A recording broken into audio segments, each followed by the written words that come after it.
আসসালামু আলাইকুম। বলছে টাকা কি তুলি দেখ।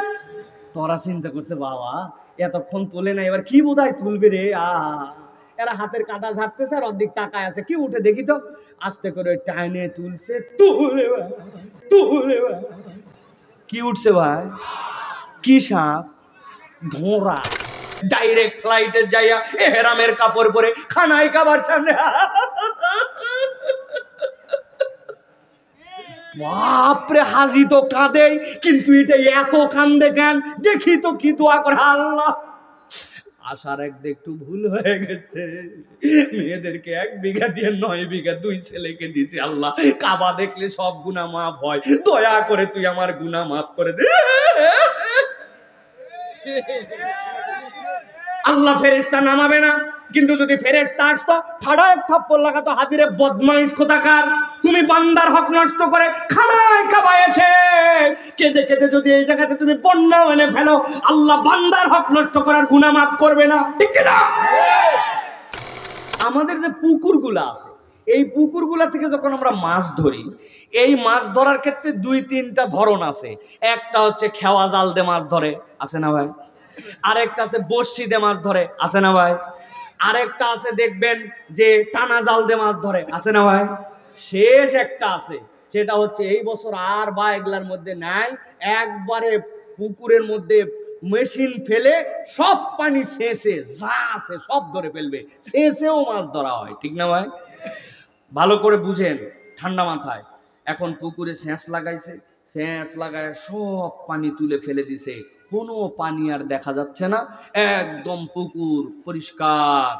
পুকুরের মধ্যে দেখা যাচ্ছে না আর কোনো মাছ, যা মাছ ছিল সব নিয়ে চলে গেছে, কিন্তু শুধু 1 থেকে 1.5 হাত ক্যাতক্যাতা কাদা আছে, পাতা পড়ছে, কাদা হয়েছে 1-1.5 হাত ক্যাতক্যাতা কাদা। বুঝলে উত্তর দিবেন না? বুঝলে উত্তর দিবেন না? পুকুরে পানি নাই, ধরার মতো কোনো মাছ নাই, চোখে আর কোনো মাছ দেখা যাচ্ছে না, কিন্তু কাদা আছে 1 থেকে 1.5 হাত। বুঝে থাকলে বলেন, এই পুকুরে এখনো ধরার মতো কিছু মাছ আছে না নাই? যারা উত্তর দিলেন না বুঝেননি, আছে না নাই? কি মাছ আছে?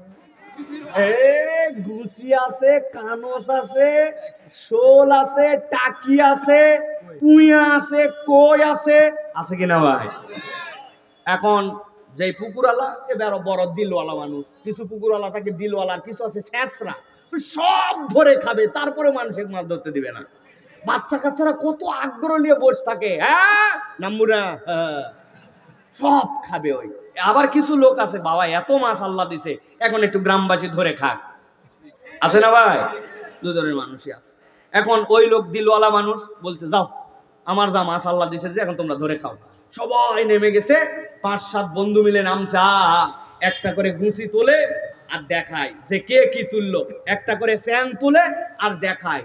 আল্লাহর কি কাম, ওই বন্ধুদের মধ্যে একজন আছে যার তকদিরে কোনো মাছ নাই, ও যেখানেই হাত দেয় দেখে হাসতায় মাঠ ওঠে না।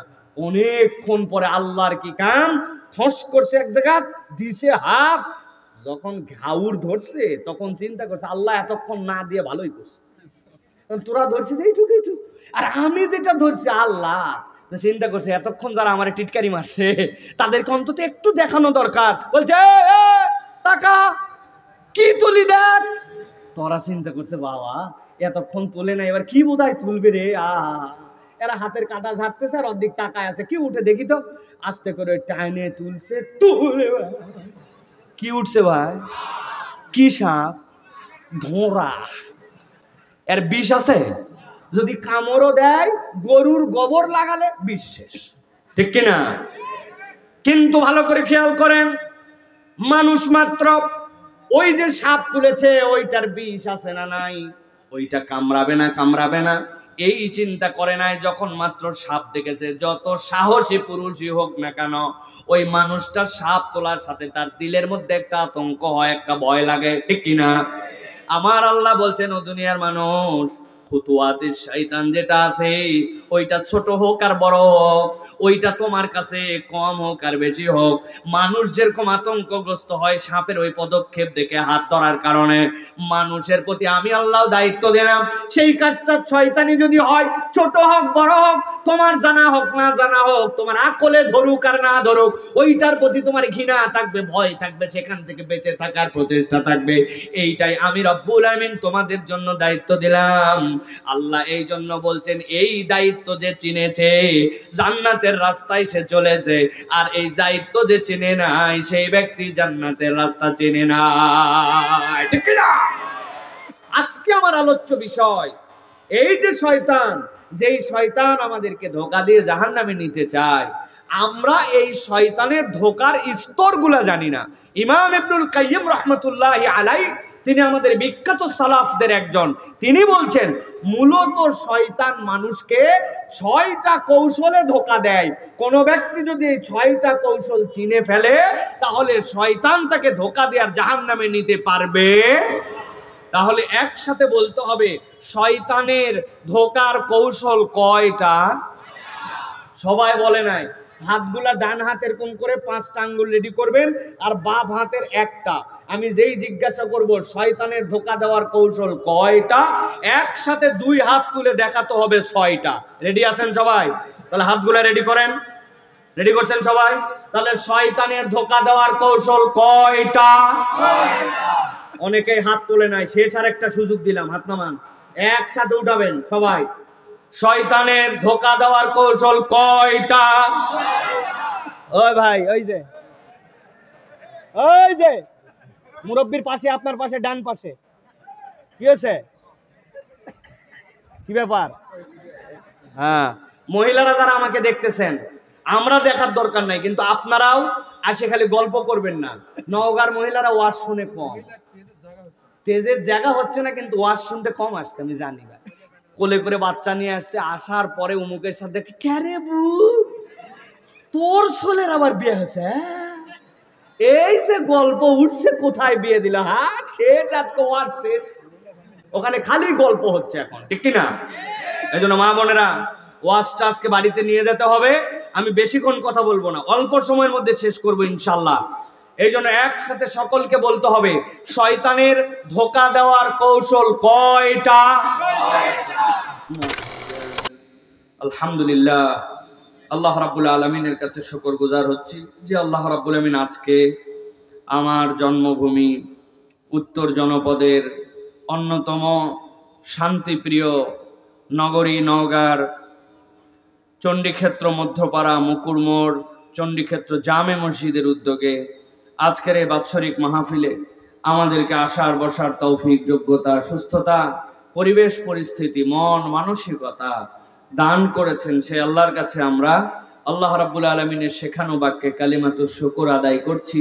সকলে আনন্দ চিত্তে আল্লাহকে খুশি করার জন্য পড়ছি আলহামদুলিল্লাহ। দরুদ এবং সালাম বর্ষিত হোক মানবতার মহান মুক্তির দূত আকায়ে নামদার তাজেদারে মদিনা আপনার আমার প্রিয় রসুল জনাবে মুহাম্মদুর রাসূলুল্লাহ সাল্লাল্লাহু আলাইহি ওয়াসাল্লামের প্রতি। আজকের এই মোবারক মজলিসের সম্মানিত সভাপতি, নওগাঁর বিশিষ্ট রাজনীতিবিদ এবং সমাজসেবক, আপনাদের আমাদের অত্যন্ত প্রিয় এবং পরিচিত জনাব মাসুদ হাসান তুহিন সাহেব, আজকের সম্মানিত প্রধান অতিথি, সম্মানিত তত্র এলাকার চেয়ারম্যান এবং আপনাদের প্রিয় ব্যক্তিত্ব, এই অঞ্চলেরই সন্তান দেওয়ান মুস্তাক আহমেদ রাজা ভাই, আমাদের সাথে উপস্থিত আছেন বিভিন্ন পর্যায়ের গণ্যমান্য ব্যক্তিবর্গ, বিশেষ করে আজকে কথা বলেছেন কিছুক্ষণ পূর্বে হাফেজ মাওলানা আবু রায়হান আবরার, কথা বলেছেন মাওলানা জাহাঙ্গীর আলম সাহেব, কথা বলেছেন মাওলানা রহমতুল্লাহ, স্টেজে উপস্থিত আছেন আপনারা নওগাঁর মানুষ, যাকে দেখে দেখে, যার কথা শুনে শুনে এই অঞ্চলের মানুষ আপনারা আমরা অনেকে বড় হয়েছি। আমার শ্রদ্ধেয় পিতা নওগাঁ নামাজগড় আলিয়া মাদ্রাসার সম্মানিত সাবেক মুহাদ্দিস হযরত মাওলানা আনোয়ার আকরাম হোসেন সাহেব দামাত বারাকাতুহুল আলিয়া মঞ্চ উপবিষ্ট আছেন, বিভিন্ন পর্যায়ের উলামায়ে হযরত, আমার সামনে উপস্থিত সম্মানিত মুরব্বিয়ানে কেরাম, আমার প্রিয় তরুণ যুবকেরা, সকলের প্রতি একবার সালাম দিয়েছে, আরো একবার আপনাদের কাছে দোয়া পাওয়া এবং করার আশায় সালাম নিবেদন করছি। আসসালামু আলাইকুম ওয়া রাহমাতুল্লাহ। আপনাদের কি মন খারাপ ভাই? শরীর খারাপ? আবহাওয়া খারাপ? পেটের অবস্থা? তো সব যদি ভালো হয় তাহলে আমি আপনাদের জন্য দোয়া করলাম, আর আপনারা দোয়াটা প্রাণবন্তভাবে উত্তর দিলেন না, হইল না তো। এই জন্য দেখি একটু আমরা প্রাণবন্তভাবে আন্তরিকতার সাথে আবার আমরা একটুখানি আল্লাহ রাব্বুল আলামিনের শেখানো বাক্যে আমি আপনাদের কাছে সালাম দিব, আর আপনারা সকলে উত্তর দিবেন। দেখি এবার আমরা একটুখানি হৃদয় থেকে দিতে পারি কিনা। আসসালামু আলাইকুম ওয়া রাহমাতুল্লাহ। নওগাঁর মানুষ অল্পতেই সন্তুষ্ট, অল্প একটু বলছি কি সুন্দর করে সাথে সাথে সবাই রিপ্লাই দিয়ে দিয়েছেন, আলহামদুলিল্লাহ। আজকে আমিও আপনাদের কাছে আসতে পেরে অত্যন্ত আনন্দিত। বিশেষ করে আমাদের আলমগীর হোসেন চৌধুরী সুজন ভাই আছেন আমাদের, যিনি এই মসজিদেরও আলহামদুলিল্লাহ দায়িত্বশীল, আর আমার খুব ছোটবেলার বন্ধু বলতে পারেন, বা একসাথে পরিচয়। আপনাদের এই গ্রামেরই একটা ছেলে যাকে আপনারা দেখছেন এক সময় একটা ভাঙ্গাচুরা সাইকেল নিয়ে নওগাঁ শহরে চলে যেত, আপনারা চিনেন? আব্দুল কুদ্দুস দেওয়ানকে চিনেন আপনারা? আমি আপনারা যত পাম্পট্টি দেন আমারে, সেটা আমার তুহিন ভাই বলুক আর রাজা ভাই বলুক আর আমার ওই যে আলমগীর হোসেন সুজন ভাই বলুক, আমি এগুলা কারো জন্যই দাওয়াত নেই নাই। আমার আব্দুল কুদ্দুস ভাই বলছে, ভাই আমার গ্রামে আপনার একটু ওয়াজ করা লাগবে। আমি চলে গেছি আমেরিকায়, ডেট পড়ে গেছে এলোমেলো, পরে বলছে এই তারিখ আপনারে দিলাম, বলছে ঠিক আছে নিলাম। এই হচ্ছে কথা, শেষ। আজকে চলে আসছে যে কুদ্দুস ভাই দাওয়াত দিছে, আব্দুল কুদ্দুস ভাই। আমি জানি কুদ্দুস ভাইয়ের দাওয়াত, আইসে দেখি তুহিন ভাই, রাজা ভাই, সুজন ভাই, কোন ভাই নাই, সব ভাই আছে কুদ্দুস ভাই, আলহামদুলিল্লাহ।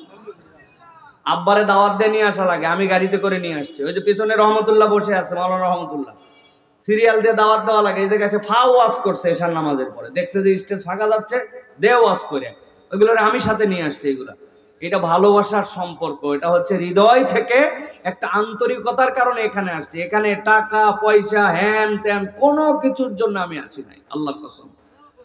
এই জন্য আমি আপনাদের কাছে আশা করব, যারাই আসছি আমরা দিল থেকে আমরা কিছু কথা শুনে যাই, যে কথায় আমাদের দিল পরিবর্তন হয়ে গেলে রাস্তাটা জাহান্নামের দিক থেকে যেন জান্নাতের দিকে চলে যায়।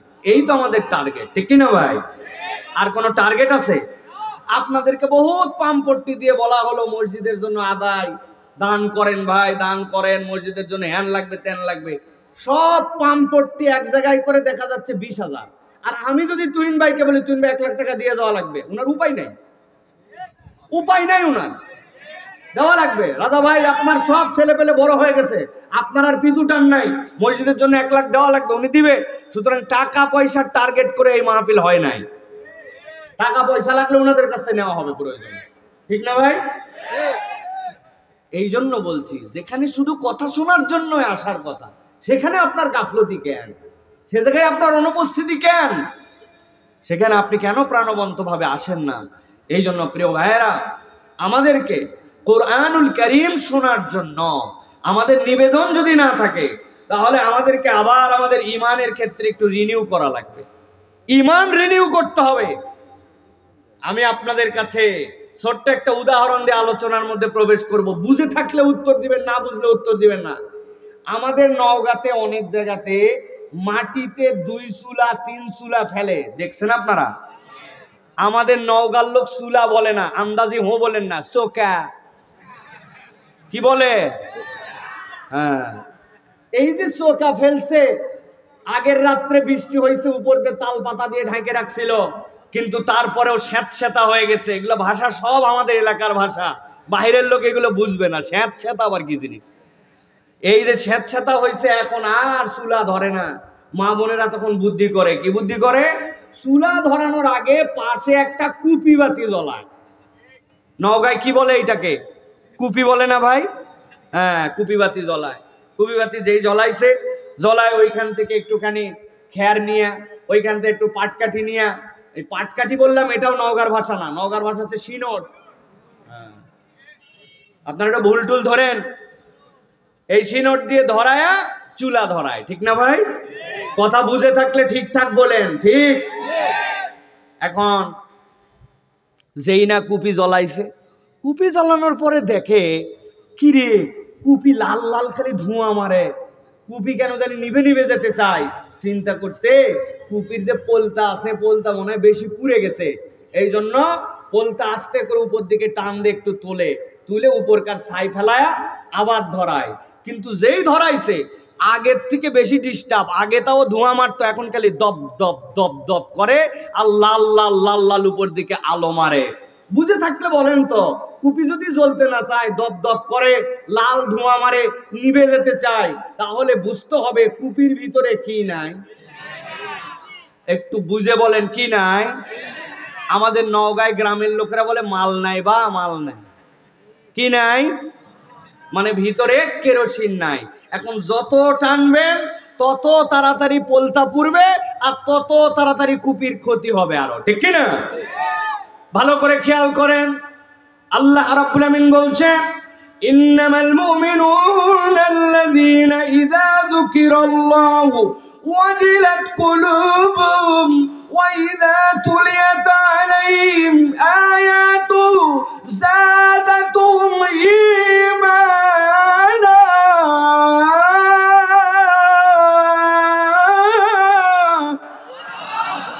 আল্লাহ বলছেন দুনিয়ার মানুষ, তোমার ভিতরে যদি ন্যূনতম ঈমান থাকে, তোমার ভিতরে যদি আল্লাহ রাব্বুল আমিনের কালামের প্রতি আকর্ষণ থাকে, আর তুমি যদি এই পরিচয়টা সত্যই মানুষের সামনে দেখাইতে চাও, আল্লাহ বলছেন আমি আল্লাহ বললাম ওই মানুষ, যেই মানুষগুলা মুমিন, তাদের সামনে যখন আল্লাহর আয়াত তেলাওয়াত করা হয়, মাজালিসুজ জিকির হয়, যেই জায়গাতে কোরআনুল কারীম তার সামনে উপস্থাপন করা হয়, এইটা তার মধ্যে একটা এফেক্ট ফলে। কি এফেক্ট ফেলে? আল্লাহ বলতেছেন ওই তেলাওয়াতের দ্বারা যাদাতুহুম ঈমানা, তার ঈমানটা বৃদ্ধি পায়। কত দূর পর্যন্ত বৃদ্ধি পায়? আল্লাহ বলছেন ওয়ালা রাব্বিহিম ইয়াতাওয়াক্কালুন, ওই মানুষের হালতটা এমন হয়ে যায় আল্লাহ ছাড়া ওই বান্দা আর কারো প্রতি ভরসা করে না, ঠিক না? কিন্তু আপনি যদি দেখেন এখন আমার এই কোরআন আমাকে টানে না, আমার ইসলাম আমাকে টানে না, আল্লাহর বিধান আমাকে টানে না, রবের হুকুমের প্রতি আমার বিনয় আসে না, তাইলে বুঝতে হবে কুপিও কুপির জায়গায় ঠিক আছে, পোলতাও হয়তো আছে, কিন্তু ভেতরে হয়তো একটা জিনিস নাই। কি নাই? কি নাই? আপনি ইমানের ক্ষেত্রে আর কেরোসিন বলতে পারবেন না, মাল বলতে পারবেন না, আপনাকে তখন বলতে হবে আপনার ভিতরে হয়তো ইমানটাই নাই, ঠিক না? এই জন্য আল্লাহ রাব্বুল আলামিন বান্দাদের জন্য বলছেন, ও বান্দা, এই ঈমানটা আহলে সুন্নাত ওয়াল জামাতের আকীদা অনুযায়ী ঈমান বাড়ে এবং ঈমান কমে। বান্দার ঈমান সব সময় এক হালে থাকে না। ওই বান্দা যদি ঈমানের বাতিতে আগুন লাগাতে চায়, ঈমানের বাতিকে যদি জ্বলজ্বল করে জ্বলাইতে চায়, রব্বুল আলামিনের প্রতি তার ভরসা বেড়ে যায়, এইটা যদি চায়, আল্লাহ বলছেন ওই বান্দার দায়িত্ব হচ্ছে সে যেন কোরআনের সাথে নিজেকে সম্পৃক্ত করে দেয়, আল্লাহর আয়াতের সাথে সম্পৃক্ত করে দেয়। মাহফিল অনেক শুনছি, বক্তা ওয়াজ করে, ওইগুলো আমার জানাই আছে। এইরকম মুডের মধ্যে না থেকে জানা কথা শোনার জন্য যেন আরেকবার আসে। আল্লাহ বলছেন তার এই ভক্তি, তার এই ভালোবাসায় কোরআনের সাথে সম্পৃক্ততা তাকে এমন নিবেদিত বান্দা করবে, আল্লাহ নিজেই বলছেন ওয়ালা রাব্বিহিম ইয়াতাওয়াক্কালুন। এই কথা আল্লাহর, ওই রব আল্লাহ, তিনি বলতেছেন ওই বান্দার হালতটাও চেঞ্জ করে দিবেন আল্লাহ। আল্লাহ ওই বান্দাকে কেবল আল্লাহর প্রতি ভরসাকারী হিসাবে কবুল করে নিবেন। যার আছে আল্লাহ তার আর কাউকে লাগে না। কথা বলেন ঠিক কি না? একজন গরম দিয়ে বলছে, আমার সাথে লাগার আগে দুইবার হিসাব করিস, রাজা ভাই চিনিস? আমি রাজার লোক। ওরে বাবা রে বাবা, ওই চিন্তা করছে তাই তো, এর সাথে তো লাগা যাবে না। এখন রাজা ভাইয়ের কাছে আরেকজন এসে বলতেছে, চেয়ারম্যান সাহেব বুঝে সুঝে চলেন, আমি কিন্তু উমুক মন্ত্রীর লোক। তখন রাজা ভাইও চিন্তা করবে রাজনৈতিক কনসিডারেশনের কারণে তাকে অন্তত পক্ষে সম্মান করা লাগবে, ঠিক কি না? এখন যেই লোক রাজা ভাইরে এসে ভয় দেখাইছিল, ওই লোকের কাছে একজন এসে বলছে, কার কাছে কি গরম দেখাস? আমি প্রধানমন্ত্রীর কাছের লোক। ফুস ফুস, ঠিক কিনা? এখন প্রধানমন্ত্রীর কাছের লোক দেখে যদি সে ফুস করে, তার কাছের লোক দেখে যদি আরেকজন দমে যায়, তার মানে কাছের লোক সম্পর্ক ভালো থাকলে আর তার সাথে ঘনিষ্ঠতা থাকলে মানুষ তার গরম দেখায়, মানুষ তার পাওয়ারটাকে ব্যবহার করে। কিন্তু দুনিয়ার মানুষ যদি একবার বুকে হাত দিয়ে বলতে পারে দুনিয়ার কারো সাথে আমার সেরকম পরিচয় নাই, সামাজিকতার কারণে অনেক কিছু থাকতে হয়, কিন্তু আমি যার তার লোক নয়, আমি কিন্তু আল্লাহর লোক, একবার যদি বলতে পারে আমি আল্লাহর লোক আর আল্লাহর হয়ে যায়, ওই বান্দাকে আর কাউকে ভয় পাওয়ার কারণ থাকতে পারে? থাকতে পারে? আমার আল্লাহ রাব্বুল আলামিনের এই কথার সাক্ষী আছে, দুনিয়াতেও প্রমাণ আছে। দিল্লির রাস্তায় দুইজন লোক স্বামী আর স্ত্রী একসাথে চলাফেরা করতেছে, নতুন বিয়ে হয়েছে, মহিলার প্রতি ওই পুরুষের যে আকর্ষণ চিন্তাই করা যায় না। ওই মহিলার ব্যাপারে কেউ যদি একটা কথা বলে তারে মেরে ফেলতো দম পাবে না। এইরকম ভালোবাসা, এরকম মহব্বত, দুইজন একসাথে হেঁটে হেঁটে যায়, এক জায়গায় দাওয়াত, নতুন জামা কাপড় পরছে ওই মহিলা, এই সুন্দর করে এই দুইজন জুটি একসাথে চলতেছে। ওই দিন রাস্তার মধ্যে একটু বৃষ্টি হয়েছে। আগেকার মানুষ যারা ছিল তারা জানবেন, আগে আমাদের মতো এরকম জুতা ছিল না, আগে খড়ম পরা লাগতো, খড়ম, ঠিক না? ওই খড়ম যেটা স্পঞ্জ, ওই খড়ম পরে যদি আপনি সাবধানে না চলেন তাহলে জুতার পিছনে যে চটাস চটাস, ওই চটাস চটাস অনেক পর্যন্ত মাথার টুপি পর্যন্ত ময়লা করে ফেলে, ঠিক না ভাই? এখন এক মুরব্বী ওই যে দুইজন পাশ দিয়ে যাচ্ছে তার পাশ দিয়ে চলতেছিল, চলতে চলতে ওই খড়মের চটাস করে একটু কাদা উঠে লাগছে ওই মহিলার গায়ে। আর যাবে কোথায়? আরে আমার প্রিয়তমা, যারে নিয়ে আমি প্রোগ্রামে যাচ্ছি, যার নতুন জামা কাপড়, তুই এত বড় ব্যাগ কল, তার গায়ের মধ্যে কাদা লাগালি। এক কথা দুই কথা বলতে বলতে হঠাৎ করে রাগের মাথায় ওই মুরব্বীর গালের মধ্যে একটা থাপ্পড় লাগাই দিয়েছে ওই যুবক। ভালোবাসার দাবি, প্রিয়তমার দাবি, এই কারণে এক থাপ্পড় লাগাই দিছে রাগের মাথায়। এই যে থাপ্পড়টা লাগাই দিছে, লাগাই দেওয়ার পরে মুরব্বী তো বিব্রত, আমার তো দোষ নাই, কিন্তু তারপরে আমার সাথে এরকম করলো। হেঁটে হেঁটে সে চলে যাচ্ছে।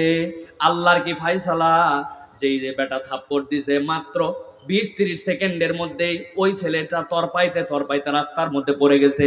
এমন ভাবে তরপায় পড়তেছে, মানুষজন অবাক হয়ে গেছে, কি রে, জীবন্ত একটা ছেলে কেবলই এরকম করে তরপাতে লাগলো কেন? কি হলো কি হলো?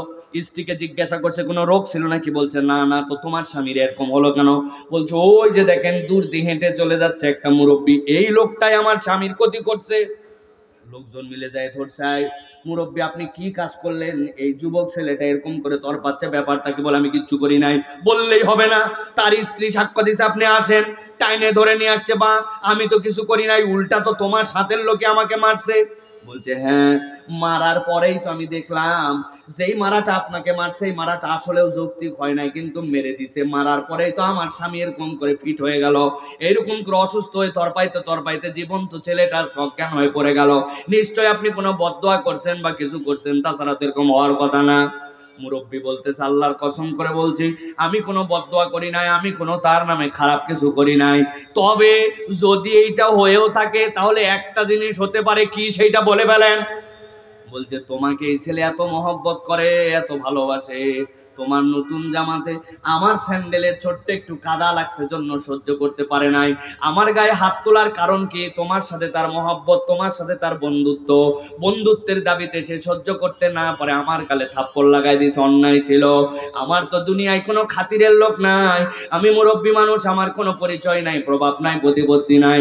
তবে জেনে রাখো, আমি একজনকে বন্ধু বানাইছি, তিনি আমার আল্লাহ। এখন আল্লাহ যদি দেখে তার বন্ধুর সাথে কেউ অন্যায় করছে, এইটার অ্যাকশন যদি আল্লাহ নিয়ে থাকে তাহলে আমার কিছু করার না। আমার আল্লাহ রাব্বুল আমিন বলছেন, এই জন্য দুনিয়ার মানুষ তোমার ভরসা আল্লাহর প্রতি হবে। তোমার ওই পাওয়ারটা কি দিয়ে ক্রিয়েট হবে? ওই পাওয়ারটা ক্রিয়েট হবে তোমার কোরআনের মহাব্বতে, তোমার ইসলাম প্রিয়তা দিয়ে। তুমি দিনের প্রতি কতটুকু ডেডিকেটেড, এইটা আল্লাহ দেখতে চান। এই জন্য এইটা কেবল মুখের চিৎকার দিয়ে আর ফাও ফাও আলাপ দিয়ে হবে না, আপনাকে নিজে নিজে ভেবে বের করতে হবে কোরআনের সাথে আমার সম্পর্ক কতটুকু, আমার সাথে দ্বীনের সম্পর্ক কতটুকু, আমি আমার ইসলামকে কতটুকু পছন্দ করি।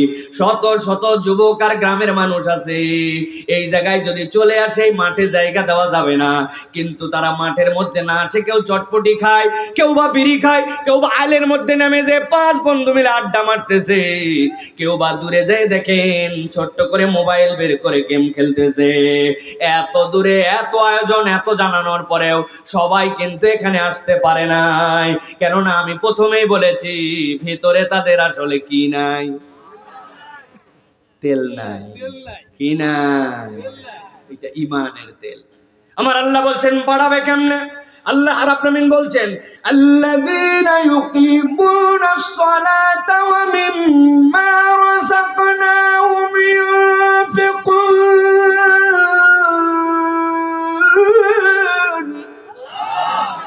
আল্লাহ বলছেন তাদের পরিচয় আমি আল্লাহ দিয়ে দিলাম। 1 নম্বর পরিচয়, সালাত ছাড়া কিচ্ছু বোঝে না সে, দুনিয়া একদিক সালাত তার একদিক।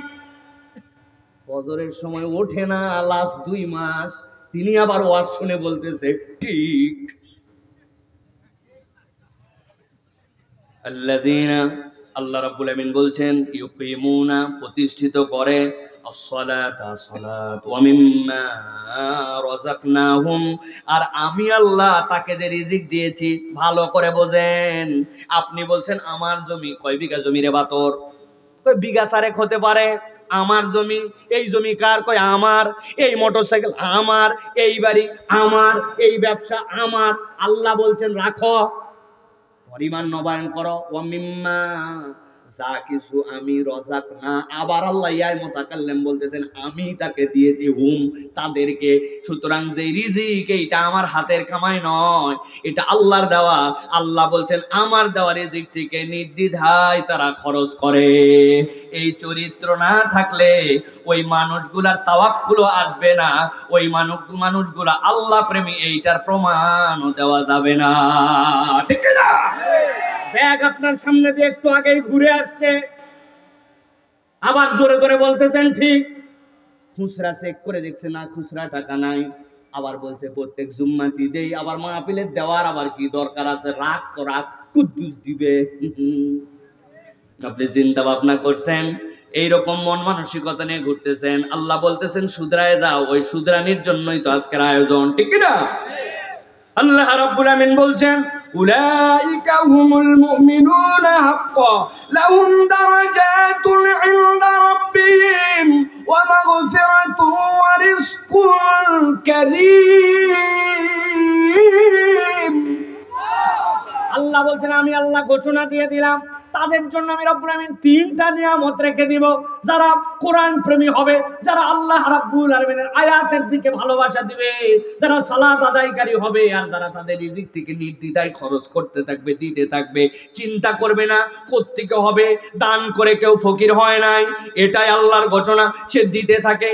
আল্লাহ বলতেছেন এই গুণ যদি থাকে, আমি আল্লাহ বললাম তারাই হচ্ছে সঠিক মুমিন। আর আমি আল্লাহ বললাম তাদের জন্য 1 নম্বর নিয়ামত হচ্ছে আল্লাহ তার দরজা বাড়ায় দিবেন। কোভাবে দরজা বাড়াবেন আপনি জানেন না, মর্যাদাটা কেমনে বাড়াবেন। আল্লাহ বলছেন তারে আমি ক্ষমা করে দিব। আর আল্লাহ বলছেন বান্দা তুই রিজিক নিয়ে চিন্তা করিস, আমি আল্লাহ তার জন্য জানাই দিলাম উন্নত রিজিক যা লাগবে আমি রব্বুল আমিন তাকে দিয়ে দিব। সুবহানাল্লাহ। আপনি রিজিক মানে খ্যাত মনে করছেন, আপনার রিজিক খ্যাত না। এমন একটা সন্তান হয়তো আল্লাহ আপনাকে দিয়েছে, আপনার 1 কাঠাও জমি নাই, কিন্তু আপনার মৃত্যুর পরে এমন ভাবে হাত তুলে আল্লাহর কাছে 2 ফোঁটা চোখের পানি ফেলছে। আপনার রিজিক আপনার সন্তান ছিল, আল্লাহ আপনারে মাফ করে দিয়েছে। যদি কোনো ব্যক্তি মাফ পেয়ে যায় তার জীবনে আর কোনো চাহিদা আছে? রিজকুন কারীম। আল্লাহ বলছে আমি রব দিব, তবে তার আগে কোরআনের সাথে সম্পৃক্ত হও, এটার সাথে ভালোবাসা দেখাও। হাউকাও করো না, আলগা ফাপড় নিয়ে ঘুরো না। একটু জিন্সের প্যান্ট লাগাইছেন, আর একটু নতুন কেটস পরছেন, নাইকি কোম্পানির গেঞ্জি পরছেন, হাতের মধ্যে আইফোন নিছেন, আর মনে করছেন আমি কি হয়ে গেলাম। কিচ্ছু হয় নাই। আমরা আল্লাহর সাথে সম্পর্ক না থাকলে বান্দা আল্লাহর কাছে 1 পয়সাও মূল্য নাই। ঠিক না? আর আপনি কি দেখছেন আপনার হাতে কি আছে, কি প্রযুক্তি আছে? এগুলো প্রযুক্তির বাপ আছে। আমেরিকানদের কাছে প্রযুক্তির বাপ আছে। আজকে আমি কাঠ ব্যবহার করতে শিখছি, আর 1953 সাল থেকে তারা কাঠ ব্যবহার করে। আমি আমেরিকাতে একটা বিল্ডিং এর মধ্যে ছিলাম, 1823 সালে এলিভেটর লাগাইছে। কত সাল? এটা কত সাল? 2025 202 বছর আগে এলিভেটর লাগাইছে, লিফট। ওই বিল্ডিং আমি ছিলাম, আমার বিল্ডিং নম্বর ছিল 13-14 নিউ ইয়র্কের বন্সের মধ্যে। সেই বিল্ডিং এর মধ্যে আমাকে একটা পুরো অ্যাপার্টমেন্ট দিয়ে রাখছে। আমি তো সুবহানাল্লাহ, আমরা 3 দিন আগে লিফট লাগায় চিন্তা করছি, হ্যাঁ রে প্রযুক্তিতে আগাইছে। এরা 200 বছর আগে লিফট লাগাইছে। প্রযুক্তিতে এরা বহু আগায় আছে, ফুটানিতে বহুত আগায় আছে।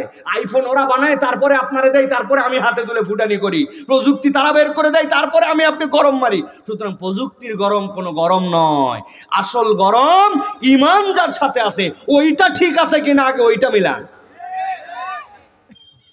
আজকে বিল গেটস মারা গেছে রাত্রে, ধরেন পৃথিবীর 1 নম্বর ধনী ছিল once upon a time, now and a days সে নাই। এখন হচ্ছে এই যে টেসলা কোম্পানির মালিক ইলন মাস্ক, কোটি কোটি টাকার মালিক, আজকে মরে গেছে ধরেন রাত্রের বেলা, ধরেন সন্ধ্যাবেলা। ইমানটা নিয়ে যায় নাই।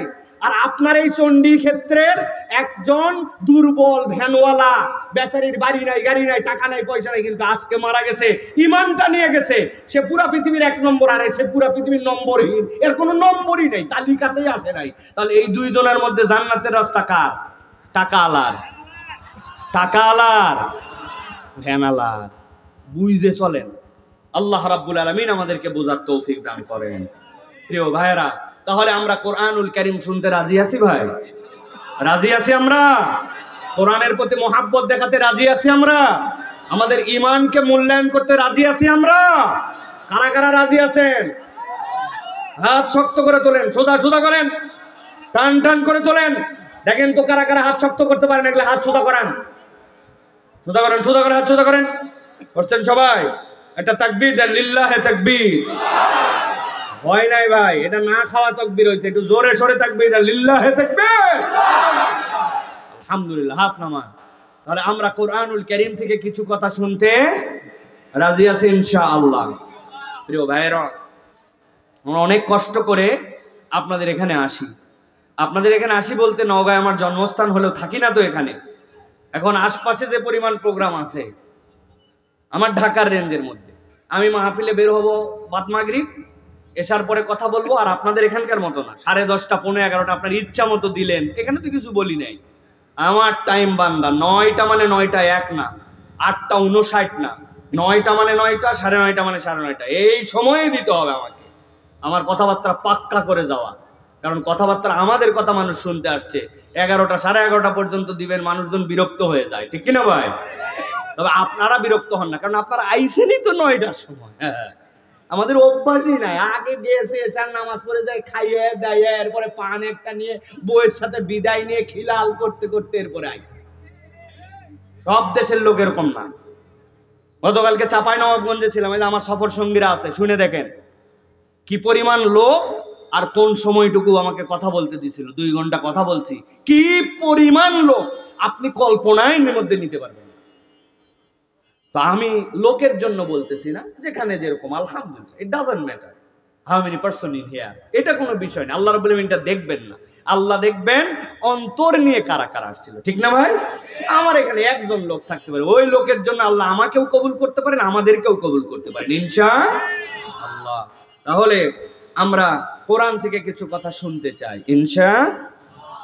আমি আপনাদের কাছে আজকে যে বিষয়ে কথা বলবো মনে করেছি সেটি হচ্ছে, একটু না হলে গরম লাগে। প্রিয় ভাইয়েরা, আমি আপনাদের কাছে আজকে সংক্ষিপ্ত সময়ে একটা বিষয়ে কথা বলবো, অত্যন্ত গুরুত্বপূর্ণ আমার কাছে মনে হয়েছে, যেটা আমি নোট ডাউন করে আনছি আপনাদের জন্য। সেটি হচ্ছে যে আল্লাহ রাব্বুল আলামিন দুনিয়াতে আমাদেরকে প্রেরণ করার পরে আমাদের শত্রুর পরিচয় আমাদের সামনে উপস্থাপন করেছেন। আমাদের একটা ভীষণ শত্রু আছে, চরম শত্রু আছে, আলটিমেট এনিমি আছে আমাদের একটা। সেই শত্রুর নাম কি? শয়তান। সবাইকে বলতে হবে নাম কি? ওই যে পিছনে হেলান দিয়া নারিকেল গাছের সাথে হাঁটু উঁচু করে, হ্যাঁ আপনি আপনি, হ্যাঁ হেলান দেন, সমস্যা নাই, কিন্তু মুখ দিয়ে উত্তর দেন, শার্ট পরে, হ্যাঁ আপনি আপনি। এই যে দেখতে পাইছি, ওইদিকে তাকান না, আমার দিক তাকান, এই স্ক্রিনের থেকে এদিকে তাকান। হ্যাঁ, বাম হাতে দাঁড়িয়ে নামালেন যে, দেখতে পাচ্ছেন গোড়া পর্যন্ত একবারে। তা আমাদের আলটিমেট একজন শত্রু আছে, শত্রুর নাম কি? শয়তান। এখন এই শত্রুর কাজ হচ্ছে আমাদেরকে মিসগাইড করে আল্লাহ আমাদেরকে জান্নাতে নিতে চান, ও আমাদেরকে জাহান্নামে নিবে। এটাই হচ্ছে শয়তানের কাজ, ঠিক কিনা ভাই? এটাই শয়তানের কাজ। কিন্তু আক্ষেপ হচ্ছে আমাদের, আমরা শয়তানিকে শয়তানি হিসাবে অনেক সময় নেই না, অথবা শয়তানের শয়তানিকে চিনি না। এই দুইটাই আমাদের রোগ। আমি যদি একটা ছোট্ট উদাহরণ দেই তাহলে আপনাদের কাছে পরিষ্কার হবে। যেহেতু আমি এই এলাকার ছেলে, তাহলে আপনারা বুঝে ফেলার কথা। আমাদের যে পুকুরগুলো আছে, এই পুকুরগুলা থেকে যখন আমরা মাছ ধরি, এই মাছ ধরার ক্ষেত্রে দুই তিনটা ধরন আছে। একটা হচ্ছে খেওয়া জাল দিয়ে মাছ ধরে, আছে না ভাই? আরেকটা আছে বড়শি দিয়ে মাছ ধরে, আছে না ভাই? আরেকটা আছে দেখবেন যে টানা জাল দিয়ে মাছ ধরে, আছে না ভাই? শেষ একটা আছে, সেটা হচ্ছে এই বছর আর বা এগুলার মধ্যে নাই, একবারে পুকুরের মধ্যে মেশিন ফেলে সব পানি শেষে যা আছে সব ধরে ফেলবে, শেষেও মাছ ধরা হয়, ঠিক না ভাই? ভালো করে বুঝেন ঠান্ডা মাথায়। এখন পুকুরে সেচ লাগাইছে, সেচ লাগায় সব পানি তুলে ফেলে দিছে, কোনো পানি আর দেখা যাচ্ছে না, একদম পুকুর পরিষ্কার। পুকুরের মধ্যে দেখা যাচ্ছে না আর কোনো মাছ, যা মাছ ছিল সব নিয়ে চলে গেছে। কিন্তু শুধু 1 থেকে 1.5 হাত ক্যাতক্যাতা কাদা আছে, পাতা পড়ছে, কাদা হয়েছে 1-1.5 হাত ক্যাতক্যাতা কাদা। বুঝলে উত্তর দিবেন, না বুঝলে উত্তর দিবেন না। পুকুরে পানি নাই, ধরার মতো কোনো মাছ নাই, চোখে আর কোনো মাছ দেখা যাচ্ছে না, কিন্তু কাদা আছে 1 থেকে 1.5 হাত। বুঝে থাকলে বলেন, এই পুকুরে এখনো ধরার মতো কিছু মাছ আছে না নাই? আছে। যারা উত্তর দিলেন না বুঝেননি, আছে না নাই? কি মাছ আছে? গুছি আছে, কানস আছে, শোল আছে, টাকি আছে, পুঁইয়া আছে, কই আছে, আছে কিনা ভাই? এখন যে পুকুরওয়ালা এবার বড় দিলওয়ালা মানুষ, কিছু পুকুরওয়ালা থাকে দিলওয়ালা, কিছু আছে শেষরা, সব ধরে খাবে, তারপরে মানুষের মাছ ধরতে দিবে না। বাচ্চা কাচ্চারা কত আগ্রহ নিয়ে বসে থাকে, হ্যাঁ নাম্বুরা, সব খাবে ওই। আবার কিছু লোক আছে, বাবা এত মাছ আল্লাহ দিছে, এখন একটু গ্রামবাসী ধরে খাক, আছে না ভাই? দু ধরনের মানুষই আছে। এখন ওই লোক দিলওয়ালা মানুষ বলছে, যাও আমার যা মাছ আল্লাহ দিছে যে এখন তোমরা ধরে খাও। সবাই নেমে গেছে, 5-7 বন্ধু মিলে নামছে, একটা করে গুছি তোলে আর দেখায় যে কে কি তুললো, একটা করে স্যান তুলে আর দেখায়। আল্লাহর কি কাম, ওই বন্ধুদের মধ্যে একজন আছে যার তকদিরে কোনো মাছ নাই, ও যেখানেই হাত দেয় দেখে হাসতায় মাঠ ওঠে না। অনেকক্ষণ পরে আল্লাহর কি কাম, ফস করছে এক জায়গা, দিছে হাত, যখন ঘাউর ধরছে তখন চিন্তা করছে আল্লাহ এতক্ষণ না দিয়ে ভালোই করছে, তোরা ধরছিস এইটুকু এইটুকু, আর আমি যেটা ধরছি আল্লাহ। তো চিন্তা করছে এতক্ষণ যারা আমার টিটকারি মারছে তাদেরকে অন্তত একটু দেখানো দরকার। বলছে টাকা কি তুলি দেখ। তোরা চিন্তা করছে বাবা এতক্ষণ তোলে না, এবার কি বোধহয় তুলবে রে। এরা হাতের কাটা ঝাড়তেছে আর অর্ধেক টাকায় আছে, কি উঠে দেখি তো, আস্তে করে টাইনে তুলছে, তুলে কি উঠছে ভাই? কি সাপ? ধোঁড়া। এর বিষ আছে, যদি কামড়ও দেয় গরুর গোবর লাগালে বিষ শেষ, ঠিক কিনা?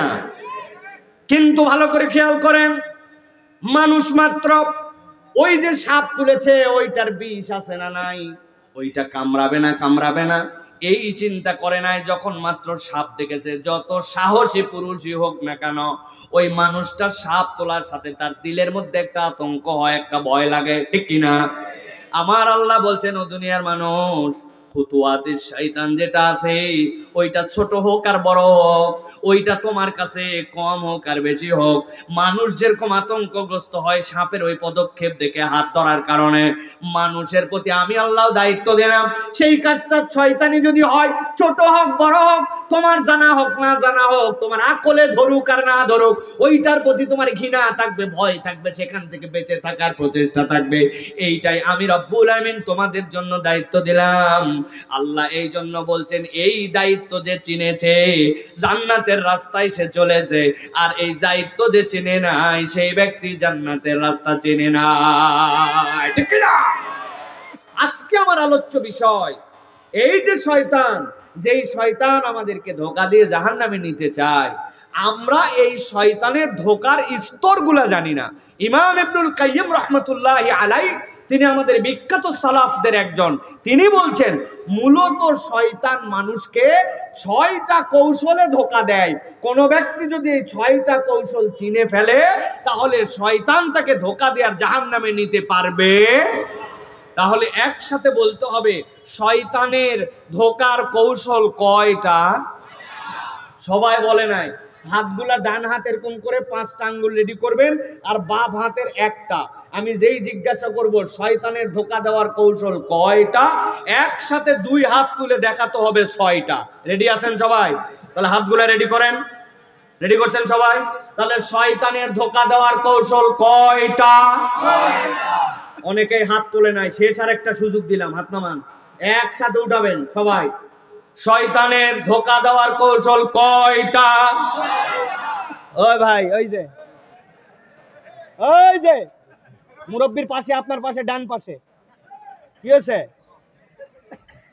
কি ব্যাপার?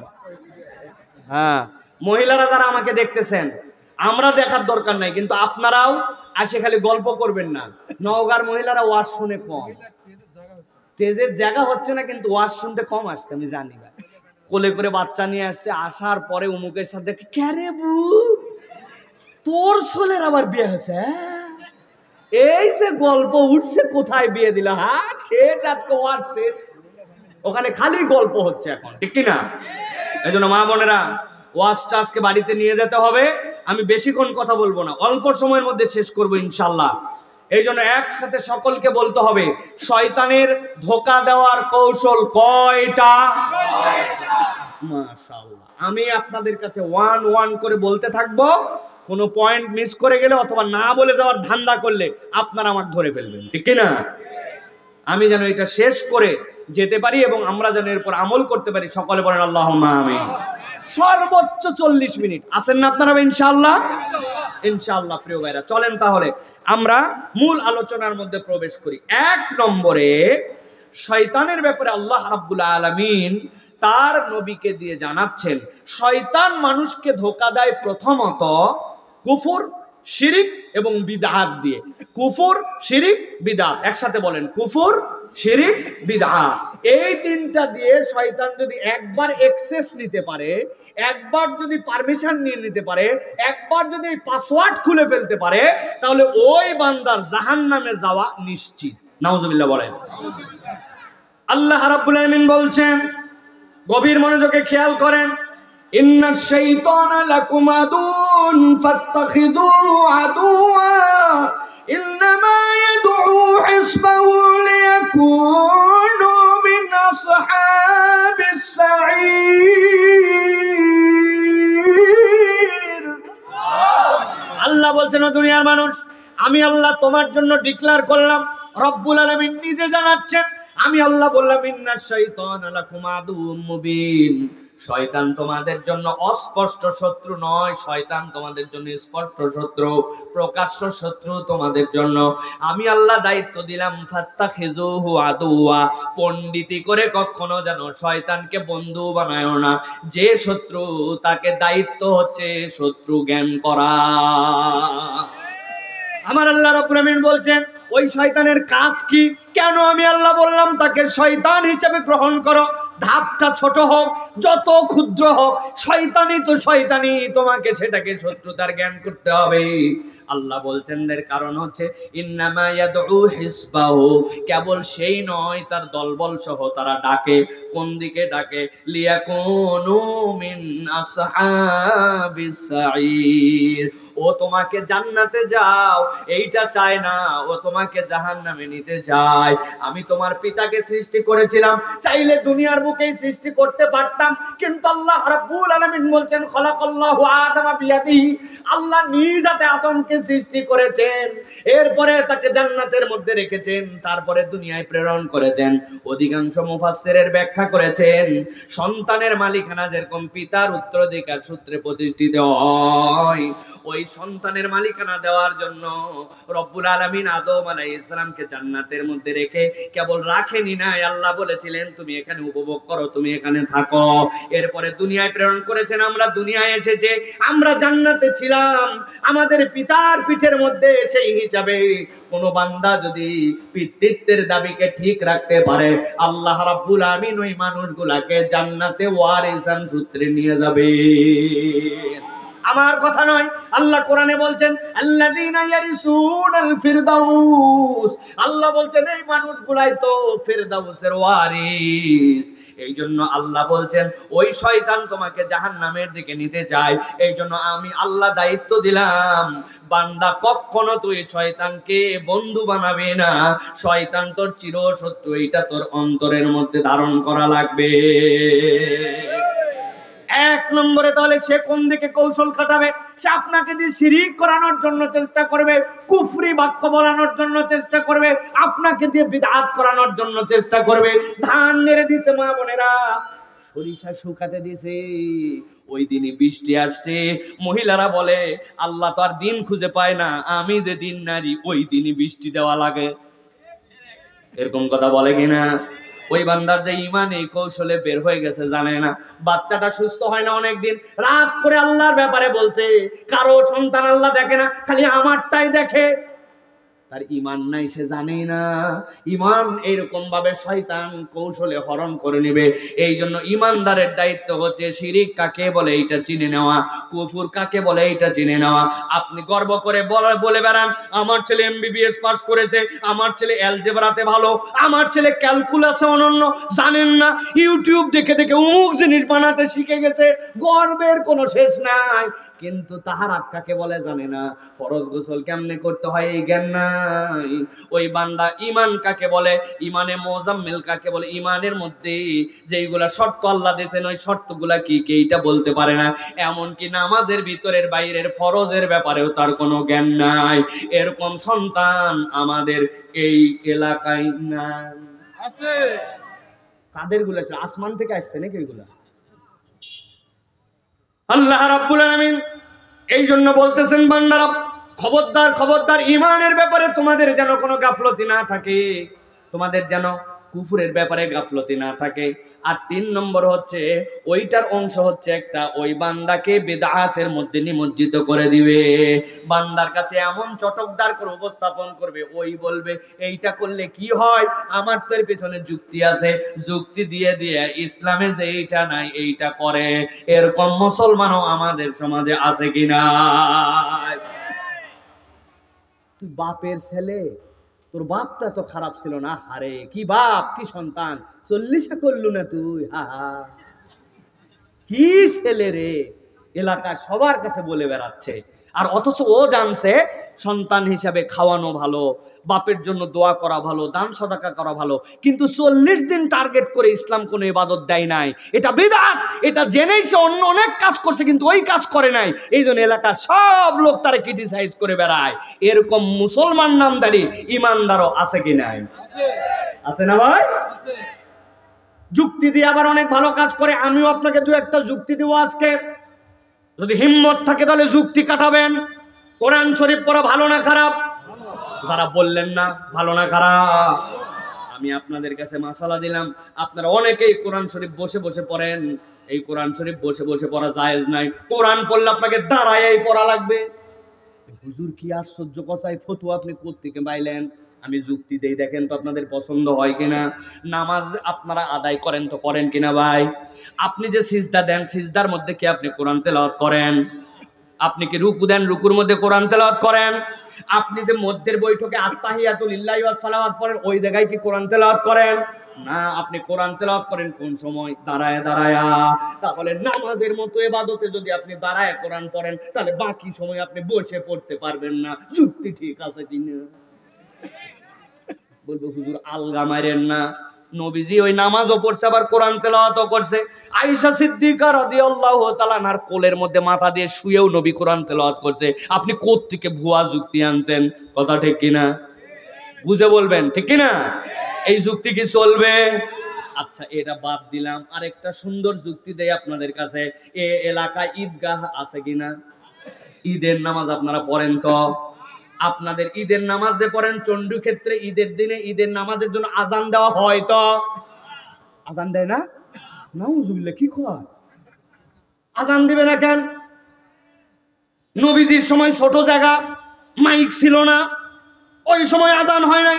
এখন লোকজন যেন একটাও নামাজ মিস না করে, এই জন্য আজান দিয়ে আগামী ঈদের থেকে আমরা নামাজ পড়বো। রাজি? ও আজান না দেন অন্তত একামত দিব আমরা। রাজি? কেন? একামত দেওয়া গুনাহ, আজান দেওয়া গুনাহ না। হুজুর এগুলো যুক্তি মারায়েন না, আল্লাহ নবী করে না, আপনি কোত্থেকে যুক্তি নিয়ে আসছেন? কথা ঠিক কিনা? আপনারা জুমার নামাজ পড়েন কিনা? কথা বলতেছেন না যে? আমি জানি তো পড়েন, কারণ সপ্তাহ পড়েন না, কিন্তু জুমা তো পড়েন। জুমা তো পড়েন। আপনারা জুমার নামাজ কয় রাকাত? কয় রাকাত? প্রত্যেক রাকাতে কয়টা রুকু? একটা রুকু। সিজদা কয়টা? নবীজির গুনাহ ছিল না, সাহাবায়ে কেরাম ভালো মানুষ ছিলেন, তাদের থেকে আমাদের গুনাহ খাতা কত বড়, বেশি বেশি গুনাহ আমাদের। তাহলে নবীর সময় তারা 2 রাকাত পড়ছে, তাদের গুনাহ ছিল না, আর আমাদের গুনাহগার আমরা। অতএব আমাদের গুনাহ বেশি, এই জন্য নামাজটা অন্তত যেহেতু সপ্তাহের মধ্যে ফাঁকি মারি, আগামী জুম্মার থেকে আমরা 4 রাকাত করে জুমার নামাজ পড়বো। প্রতি রাকাতে 2টা করে রুকু দিব, আর 2টার বদলে 4টা করে সিজদা দিব। কারা কারা রাজি আছেন? মুহাব্বতের সাথে হাত তোলেন। কেউ রাজি নাই? তাহলে আপনি কেন রাজি নাই? বলবেন আল্লাহ করে নাই, নবীর পক্ষ থেকে আল্লাহ রাব্বুল আমিন নবীকে করতে বলেন নাই, ওইটার উপরে শরীয়তে কোনো মাসলা নাই। কথা ঠিক কিনা? এখন আপনার কাছে 2-1টা উদাহরণ দেই, দেখেন তো আপনি এটার সাথে যেরকম একমত, এটার সাথে একমত কিনা। আপনার এলাকায় নামাজ শেষ হয়েছে, আসসালামু আলাইকুম ওয়া রাহমাতুল্লাহ, আসসালামু আলাইকুম ওয়া রাহমাতুল্লাহ, আল্লাহুম্মা আমিন। আছে না না? আল্লাহ নবী তার 23 বছরের জীবনে একবারও কোন জামাতে নামাজ পড়ার পরে মুসল্লিদেরকে সাথে নিয়ে এইরকম করে মোনাজাত করে চুক চুক চুক চুক করে মুখে মেরে দিতেন, এরকম কোনো হিস্ট্রি নাই। নবীজি দোয়া দরুদ পড়তেন, এরপরে মোনাজাত করতেন, এরপরে দোয়া করতেন। আমরা নামাজের পরে তাসবিহাত বাদ দিয়ে দিছি, নামাজের পরে আমল বাদ দিয়ে দিছি, কিন্তু আমরা এই যে হাত তুললাম আর চুক চুক করে মুখে মারলাম, এটা কোরআন হাদিসের কোথাও নাই। আপনার ইমাম সাহেব যদি এই ওয়াজ শুনে ফজরের জামাতের পরের থেকে এইটা বাদ দেয়, আপনি বলবেন এর আগের হুজুর বুঝতো না, আমাকে বাপ দাদা করেনি, তুমি অন্য মসজিদে যাও, এটি তোমার ভাত নাই। আছে কিনা? তাহলে আপনি আবার জুম্মার নামাজ 4 রাকাত পড়বেন না, কিন্তু এইটা বাদ দিবেন না। বুঝতে হবে এটা আমার দোষ নয়, এইটা শয়তানের 1 নম্বর ঘাঁটি। সে আমারে কৌশলে জান্নাতের রাস্তা থেকে উল্টা দিকে নেওয়ার জন্য এই কাজ করে। আমার দোষ নাই, কিন্তু আমি আজকে জেনে ফেললাম, অতএব জানার পরে আমি আর কোনো বিদআত করতে পারি না।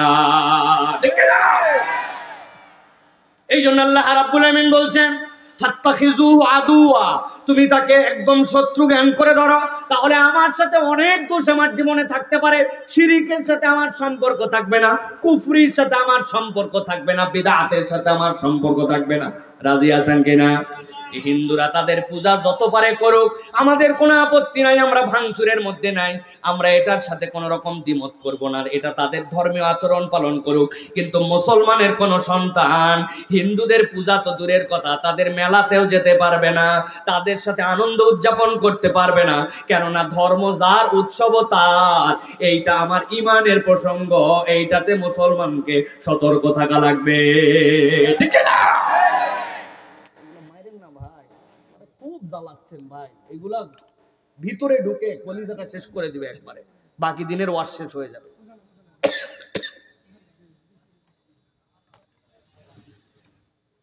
1 নম্বর তাহলে মনে রাখেন, 6টা ধাপ বলবো। 1 নম্বরে আমাদের দ্বারা যেন কখনো শিরিক না হয়, কুফর না হয়, বিদআত না হয়, সতর্ক থাকবো তো ইনশাআল্লাহ। জানতে হবে এইটা। এরপরে হয়তো এমন একটা ওয়াজ দরকার যেটাতে ইমানের পরিচয়, কুফুরের পরিচয়, শিরিকের পরিচয় এইটুকুই কেবল আলোচনা হবে। কেননা মোটা দাগে এইটুক বলে দিলে অনেক মানুষ এখন পর্যন্ত কনসেপ্ট ক্লিয়ার না। কিন্তু মনে রাখতে হবে কুফুর, শিরিক, বিদআত যেন আমার দ্বারা না হয়, এটা হচ্ছে শয়তানের 1 নম্বর কৌশল। ঠিক কি না? এবার চলেন 2 নম্বরে। যখন শয়তান আপনার সাথে শিরিক করাতে পারে না, কুফর করাতে পারে না, এই বান্দা বিদআত থেকে সতর্ক। শয়তান তখন কিভাবে পদক্ষেপ নেয়? আমাদের সালাফরা বলছেন তখন শয়তানের দা কাজ হয় এই বান্দাকে দিয়ে গুনাহ কবিরার দিকে আগায় দেওয়া, বড় গুনাহ তার কাছে করায় নেওয়া। ওই বান্দা যখন গুনাহ কবিরা করতে শুরু করে আর ফিলিং যখন তার অন্তরে না থাকে তখন শয়তান গেইনার হয়ে যায়, ওই বান্দাকে তখন জাহান্নামের দিকে নেওয়া সহজ হয়ে যায়। আমার আল্লাহ রাব্বুল আলামিন বলছেন ইন তাজতানিবু কাবায়িরা মা তুনহাউনা আনহু নুকাফির আনকুম সাইয়্যাতিকুম ওয়া নুদখিলকুম মুদখালান কারীমা। আমার রব্বুল আমিন বলছেন ও দুনিয়ার মানুষ, আমি আল্লাহ তোমাদের জন্য অফার দিয়ে দিলাম, আমি রব্বুল আমিন তোমাদের জন্য সহজ করে দিলাম।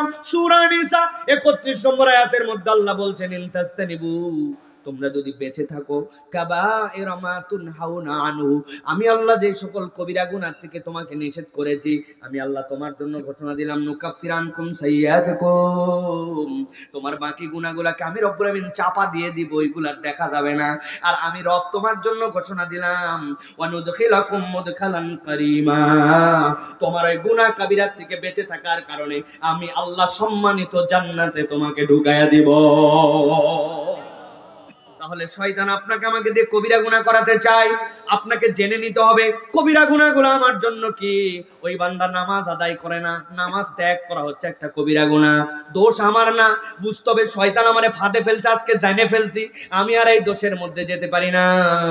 ওই বান্দাকে সুদের কারবারের মধ্যে ঢুকায় ফেলছে, ওই বান্দাকে বুঝাইছে এটা কোনো ব্যাপার না, সুদ আর মুনাফা একই রে পাগলা, ওটা 1450 বছর আগের মামলা, এখনকার দুনিয়া চলে না, আছে না। আমি নওজোয়ান মাঠে বলছিলাম নওগাঁর কতগুলো দাদন ব্যবসায়ী আছে, খুব চমৎকার করে তারা আপনার কাছে কৌশলে ব্যবসা করে। এক লোক বিপদে পড়ে যায়, বলছে চাচা 1000 টাকা একটু হাওলাত দেন, বলছে হাতে টাকা নাই। সর বললাম ডিস্টার্ব করিস না, চাচা বড় বিপদে পড়ছি 1000 টাকা দেন রে বাবা, হাতে টাকা নাই বললাম। খানিকক্ষণ পরে বলছে চাচা আজকে কি বার? সোমবার। বলতেছে মনে করছেন না বুঝে আসছে আপনার কাছে? না বুঝে আসি নাই, আজকে সোমবার 1000 মারেন, আগামী শুক্রবার আল্লাহ বেসালে 1250 টাকা ব্যাক। বলছে ব্যাক কলকাতাকার মানুষের হাতের টাকা থাকে নাকি? বাড়ির চল। বাড়িতে নিয়ে চলে গেছে, বাড়িতে যাওয়ার পর 1000 টাকা দিছে, দেওয়ার পরে সাথে সাথে আবার বলছে লাগলে আরো বল। তো চাষিও বসে নাই, বসে থেকে কি করবে, তো চাষিও টাকা খাটায়, লাগলে লে, তবে যা করবো তাড়াতাড়ি কর। আসরের নামাজ পড়ে আসছি, মাগরিবের ওয়াক্ত ঘনায় আসছে, জামাতে নামাজ ধরবো। আসরের নামাজ জামাতে পড়ে আসে, মাগরিবের নামাজ ধরতে চাই, মধ্যে দাদনে টাকা খাটায়, সুদে টাকা লাগায়, এরকম মহাজন বোধহয় আমাদের নওগাঁয় না। কথা বলেন আছে কি না? আমার আল্লাহ রাব্বুল আমিন বলছে এটা শয়তানের কৌশল, সে তোমাকে সুদের মধ্যে জড়াবে, সে তোমারে বুঝ দিবা। আরে ঈদ সাদ বলে একটা কথা আছে দোস্ত, কতদিন আর বিড়ি ফুঁকাবো, এবার ঈদের মধ্যে জিনিস আনছি। আমি কি আনছিস? ওই তুই খালি বিড়ির ভিতরে মাল ক্লিয়ার করে রাখ, দেখ কি আনি। নিয়ে আসছে পুরিয়া, আনার পরে কুসকুস করে কাটোয়ার মধ্যে ঢুকাইছে, ঢুকানোর পরে বলছে টাইনে দেখ দোস্ত কি মজা, এক টানেতে যেমন তেমন, 2 টানেতে রাজা। নওগাঁ অঞ্চলে উহার নাম বাবা সবাই চেনেন দেখি। আপনারে বুঝাইছে এইটা কোনো ব্যাপার না, ঈদ চাঁদের কম 2-1টা একটু করাই লাগে, আপনাকে শয়তান কৌশলের মধ্যে ফেলছে। কেননা মদ এবং মাদকতা এটা হচ্ছে শয়তানের দ্বিতীয় কৌশল, কবিরা গুনাহ। একবার যদি এইটার মধ্যে নামানো যায় ওই বান্দাকে জাহান্নামে নেওয়া যায়। মুসলমানের সন্তান মাদকাসক্ত আছে কিনা? আছে কিনা? এই জন্য আল্লাহ রাব্বুল আমিন বলছেন গুনাহ কবিরা থেকে তুমি বেঁচে থাকো। খবরদার খবরদার, মদের সাথে, সুদের সাথে, ব্যভিচারের সাথে তোমার সম্পর্ক থাকবে না। তবে মুসলমান হিসাবে তোমাদের জুলুমের সাথে কিছু সম্পর্ক থাকতে পারে, পারে না? বাবা বয়স হয়ে গেছে, এত বড় মুরব্বি, আজ পর্যন্ত বোনের সম্পত্তি ফেরত দেয় নাই ঠিকঠাক মতো। সরকারের জমির মধ্যে 1 হাত লোভ সামলাতে পারে নাই, ঠেলে বাউন্ডারি ওয়াল ঢুকায় রাখছে, সানসেট বাইর করে রাখছে। এইরকম মুসলমান আছে কিনা? হজে চলে গেছে, আহারে হজে যাওয়ার আগে আগে ছেলে মেয়েকে এক জায়গায় করছে, কত হাজার বার এই ওয়াজ আমি করছি। ছেলে মেয়েকে এক জায়গায় করে 10 বিঘা জমি, 2 ছেলে তার 2 মেয়ে, মেয়েদেরকে বলছে মা চিন্তা করিস না, আসার সময় চেন নিয়ে আসবো গলার, নাতিদের জন্য আংটি নিয়ে আসবো, তোদের বিয়ের শাদীর সময় খরচ হয়েছে, 2 মেয়েকে 1.5 বিঘা জমি ইনসাফ মতো ভাগ করে দিয়েছে, 33% যদি হয় তাহলে 2টা মিলাই যোগ করে 50% করে 25 করে ভিটার দিকে জমি দিয়েছে, আর বাকি যে 9 বিঘা জমি এই জমি ভাগ করে দিয়েছে 2 ছেলেকে। বড় ইনসাফওয়ালা হাজি এই সকল ভক্কর চক্কর বুঝতে মক্কা শরীফ চলে গেছে, ডাইরেক্ট ফ্লাইটে যাইয়া এহরামের কাপড় পরে খানায় খাবার সামনে বাপরে, হাজি তো কাঁদে, কিন্তু এটা এত কান্দে কেন? দেখি তো কি দোয়া করে, আল্লাহ আসার একটু ভুল হয়ে গেছে, মেয়েদেরকে 1 বিঘা দিয়ে 9 বিঘা 2 ছেলেকে দিয়েছি, আল্লাহ কাবা দেখলে সব গুনাহ মাফ হয়, দয়া করে তুই আমার গুনাহ মাফ করে দে। আল্লাহ ফেরেশতা নামাবে না, কিন্তু যদি ফেরেশতা আসতো ঠাড়া এক থাপ্পড় লাগাতো, হাজিরে বদমাইশ কোথাকার, তুমি বান্দার হক নষ্ট করে খানায় কাবা এসে কেঁদে কেঁদে যদি এই জায়গাতে তুমি বন্যা এনে ফেলো, আল্লাহ বান্দার হক নষ্ট করার গুনাহ মাফ করবে না, ঠিক না? আর আপনি বান্দার হক নষ্ট করে দেশের থেকে টপ করে পার হয়ে ওই পারে চলে গেলেন, বিদেশে বাড়ি বানায় চলে গেলেন, ব্যাংকগুলাকে হাওয়া বানায় দিলেন, আর মনে করতেছেন বাপরে বাপ তাহাজ্জুদের সময় আপনি বিরাট বড় জায়নামাজ দিয়ে ঘুরতেন, আল্লাহ বোধহয় আপনারে ছেড়ে দিবে, জাহান্নামে যাওয়ার আগ পর্যন্ত আল্লাহ ছাড়বে না। ভালো করে এই জন্য বুঝে নেন, খবরদার আমার জানা যেন কেন জুলুম না হয়, সব হতে পারে কিন্তু আমি যেন জালেম না হয়। দোষ আমার না, শয়তান আমাকে জালেম বানায়, আজকে জানি ফেললাম, সামনে দিকে আর করব না, আল্লাহ মাফ করে দিবে, ঠিক না? এই জন্য বোনের সম্পত্তি ঠিকঠাক মতো দিয়ে দেন, সন্তানের মধ্যে ইনসাফ করেন। নবীজির কাছে একজন সাহাবী আসছে, ইয়া রাসূলুল্লাহ হাদা ইবনি, এটা হচ্ছে আমার সন্তান, ওয়াসাইতু লাহু গোলাম, তার জন্য আমি একটা ওসিয়ত করছি গোলামের জন্য, সে যেন দেখভাল করে তার। আল্লাহর নবী বললেন হাল্লাকা ইবনুক, তোমার কি আর কোনো সন্তান আছে? বলে ইয়া রাসূলুল্লাহ আমার তো আরো 7টা সন্তান আছে বা 8টা সন্তান আছে, তাদেরকে তুমি কি গোলাম দিছো, খাদেম দিছো, একটা করে না দেই নাই? আল্লাহ নবী বললেন তুমি বেইনসাফ করছো, হয় সকল সন্তানের জন্য গোলাম দাও, না হয় তার থেকে গোলাম সরায় নাও, নিজের সন্তানের জন্য। আল্লাহর নবী এই জুলুম থেকে বাঁচানোর জন্য বলেছেন।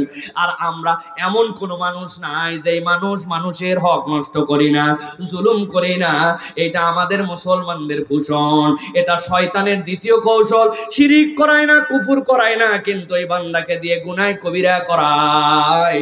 এইটার থেকে না বাঁচলে আমাদের পরকালে ভয়াবহতা আছে, ঠিক না?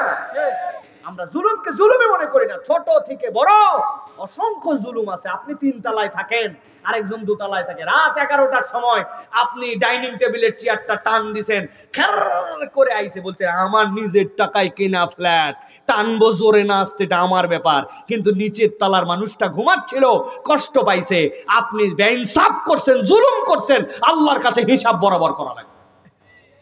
আপনার বাড়ির রাস্তার ধারে আপনি কান খুঁচায় ঠাস করে ফেলাই দিছেন কটন বাট, আপনি চিপস খালায় ফেলাই দিছেন, চিন্তা করছেন পৌরসভার দায়িত্ব সাফ করার, পানির জন্য যাই আটকায় গেছে ওই জায়গা, শহরবাসী কষ্ট পাইছে, আপনি আল্লাহর কাছে ধরা খাবেন, আপনি জুলুম করছেন। প্রত্যেকটা পদক্ষেপ শয়তান করাতে চায়, ইমানদারকে এইগুলাতে সতর্ক থাকতে চায় না। রে এত সতর্ক হলে দুনিয়া চলা যায় না। বা আছে না ঘোড়া বুঝ, এর নাম কি বুঝ? কই বুঝ? ফজরের নামাজের পরে কান্দে করে কোদাল দিয়ে মুরব্বী মাঠে রওনা হয়েছে, লোকজন বলছে কি ব্যাপার চাচা এত সকালে কোথায়? বলছে বা রোদ উঠলে আর আগের মতো কাজ করতে পারি না। তুমি জান কই? কই একটু আল কাটা লাগবে বা, আল কাটতে যাচ্ছে মুরব্বী সকালবেলা ফজরের নামাজের পরে, উনার সাথে যার আল লাগানো ওই লোক এখন আল কাটে নাই, উনি আল কাটার নাম করে 4 আঙ্গুল জমি একটু ঠেলতে চায়, এরকম আল্লাহর বান্দা নওগাঁয় নাই আছে বাবা।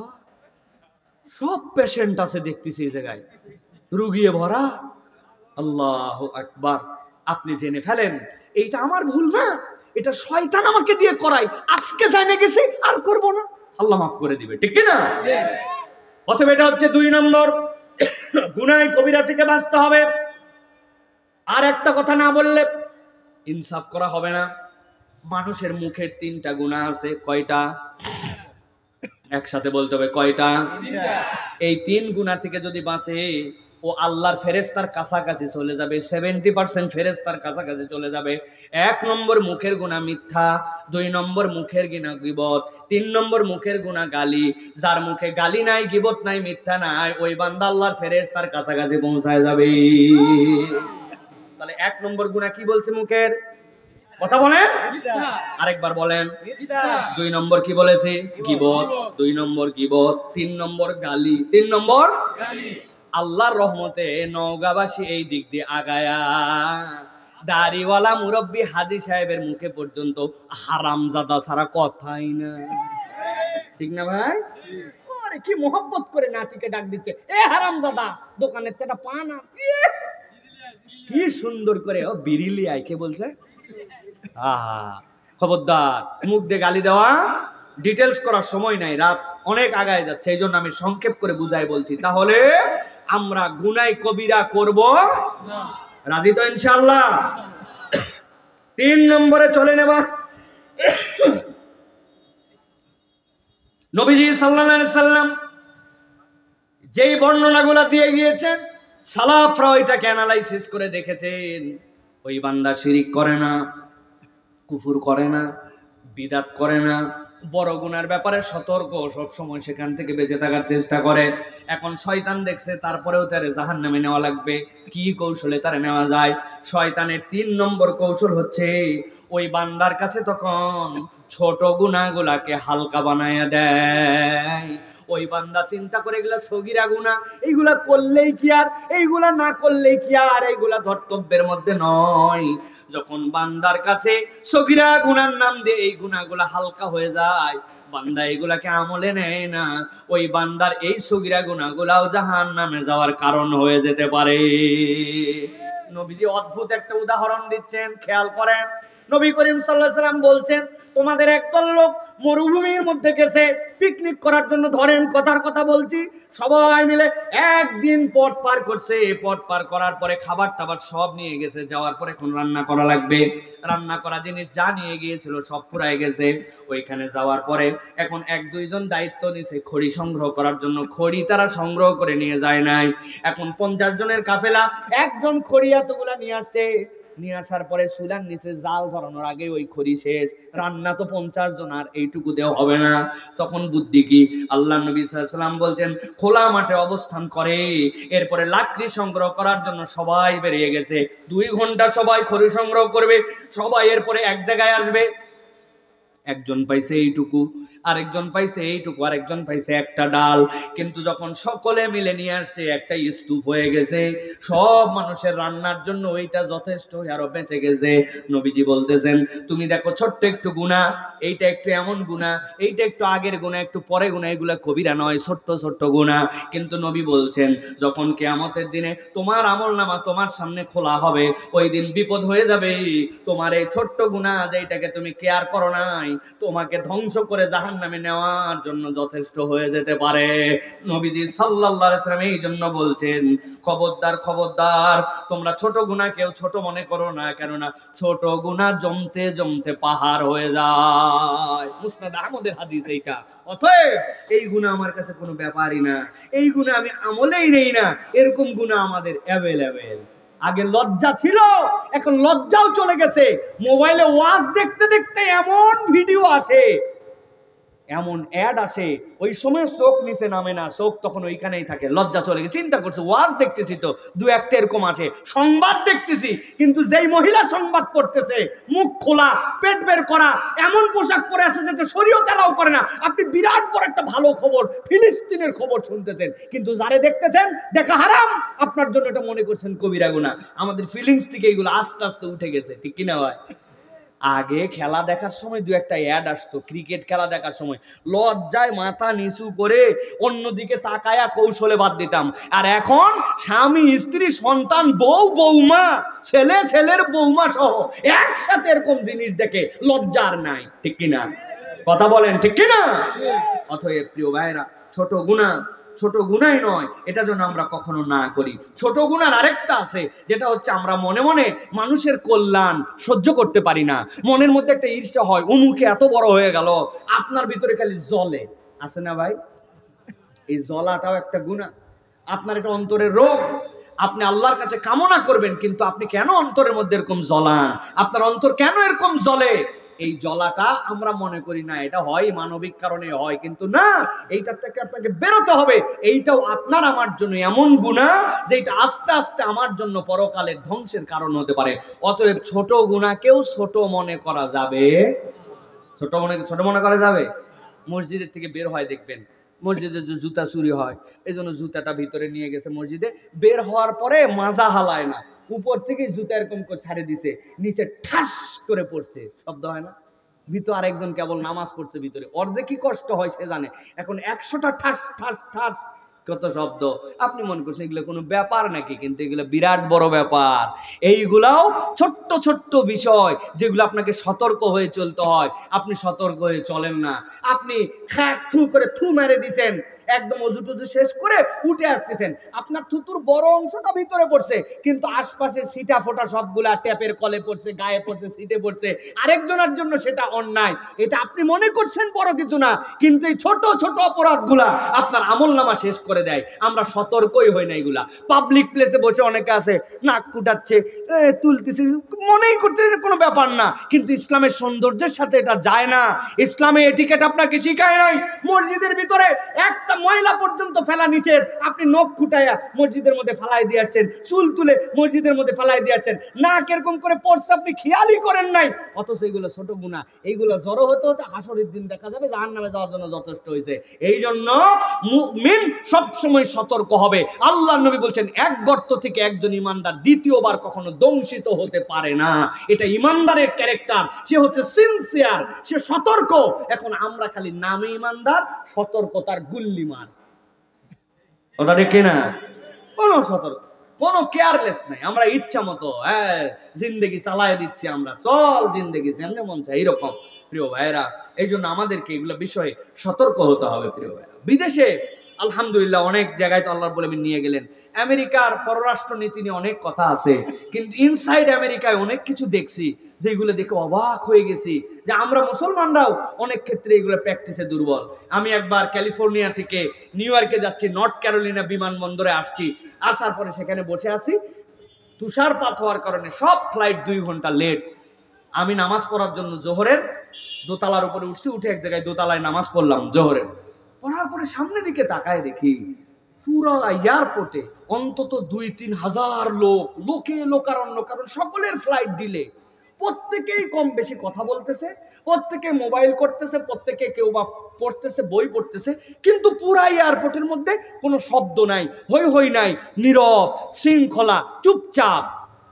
অবাক হয়ে খেয়াল করলাম যে ওরা যখন এরকম ক্রাউড প্লেসে কথা বলে, ওদের গলার ভয়েসটা এমন এক লেয়ার থেকে বলে, কথা বলে কিন্তু ওইটা হইচই হয় না। আর আমরা 3 জন মিলে যদি চায়ের দোকানে বসি, গলার এমন ভলিউম, মসজিদের মধ্যে আরেকজন নামাজ পড়তেছে, আমি 2 জন এমন ভলিউম, আমার ভলিউমে সকল এলোমেলো হয়ে যায়। আমরা কথার ক্ষেত্রেও ভদ্র না। 5 জন এক হয়েছি, হোটেলে চায়ের স্টলে আরো 5 জন লোক আছে, তাদের ডিস্টার্ব হবে কিনা, ওই 5 জন বন্ধু মনে করছে নওগাঁর মালিক হয়ে গেছে, 2-1 কথা পর পর হ্যাঁ হ্যাঁ হ্যাঁ হ্যাঁ হ্যাঁ করে কুত্তার মতো চিল্লাচ্ছি আমরা, আছে কিনা? ইমানদার, বি সিনসিয়ার। এইগুলা হচ্ছে ছোট গুনাহ, আমলে নেই না, কিন্তু শয়তানের কৌশল এইটা, এইভাবে সে আমাদেরকে শেষ করে দেয়। প্রিয় ভাইয়েরা, মোটরসাইকেল অনেকে কিনছে, বাপ রে বাপ, এরপরে হাওলার লাগাচ্ছে বুম বুম বুম বুম, এটা না করলে তো আমি যেটা পালসার কিনছি ভাবই ওঠে না আমার, ঠিক না? আর আফ্রিকার মতো দেশে ঘুরে আসছি, যাদেরকে আপনারা মূর্খ সুরূক্ষ বলেন, যাদেরকে আমল দেন না, উগান্ডায় গেছি, ইথিওপিয়ায় গেছি, কেনিয়ায় গেছি, 10 দিন থাকছি, 10টা হর্নের শব্দ শুনতে পাই নাই। ওদেরকে আপনি মূর্খ বলেন? ওদের তো সভ্যতা শিখে আসা লাগবে, সভ্যতা শিখে আসতে হবে। উগান্ডার কথা বলতেছি আমি। প্রিয় ভাইয়েরা, তাহলে ছোট গুনাহকে হালকা মনে করা যাবে? আপনারা কি ধৈর্য হারা হয়ে গেছেন ভাই? তাহলে আমরা শয়তানের ফাঁদ বলছি কয়টা? বলে ফেলছি কয়টা, বাকি আছে কয়টা? এটা পরবর্তীতে বলা হবে নাকি আজকে ইনশাআল্লাহ, কারণ আগামী 5 বছর এখানে আমাকে পাওয়া যাবে না। অতএব যা শোনার আজকে এখানে শুনে নিতে হবে ইনশাআল্লাহ। প্রিয় ভাইরা, এবার চলেন 4 নম্বরে।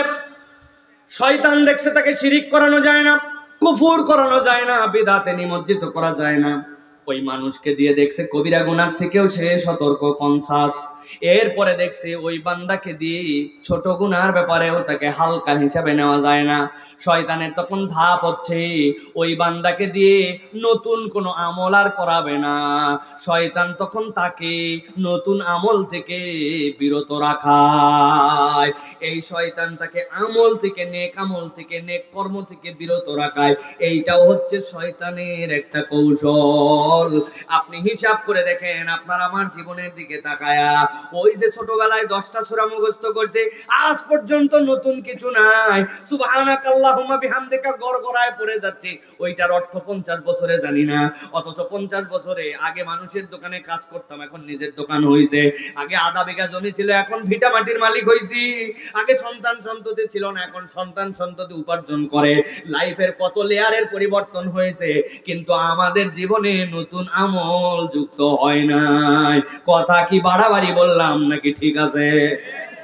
আমার আল্লাহ রাব্বুল আমিন বলছেন, ওয়ামান আরাদা আন যিকরি ফাইন্না লাহু মাঈশাতান দানকা ওয়া নাহশুরুহু ইয়াওমাল কিয়ামাতি আমা।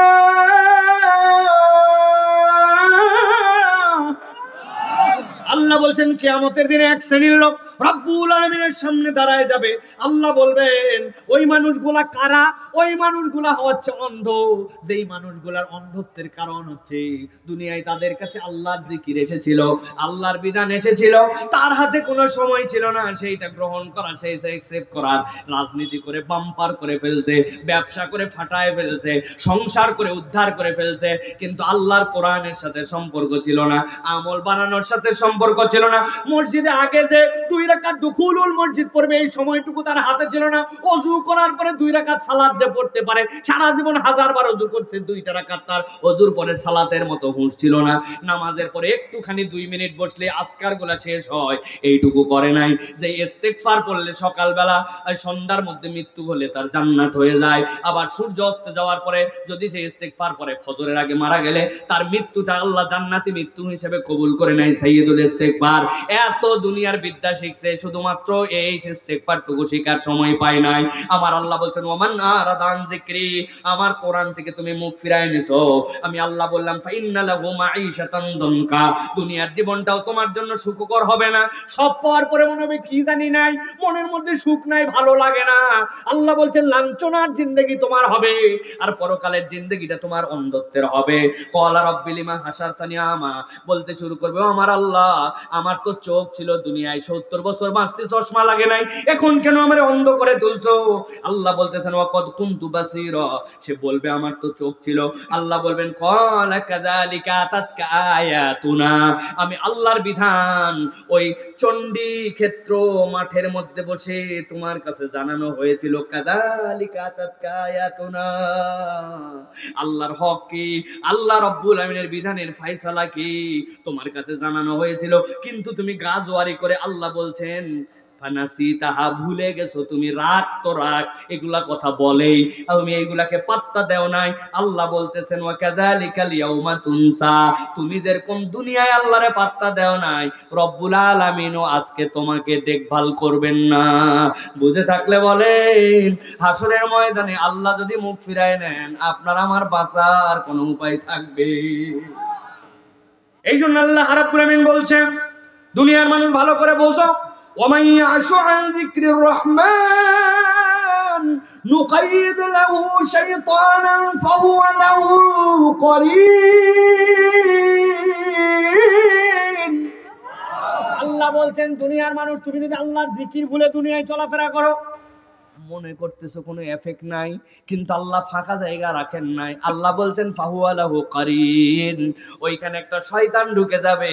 এই জন্য নেক কাজের কোনো অপরচুনিটিস বাদ দেওয়া যাবে না, ঠিক কি না?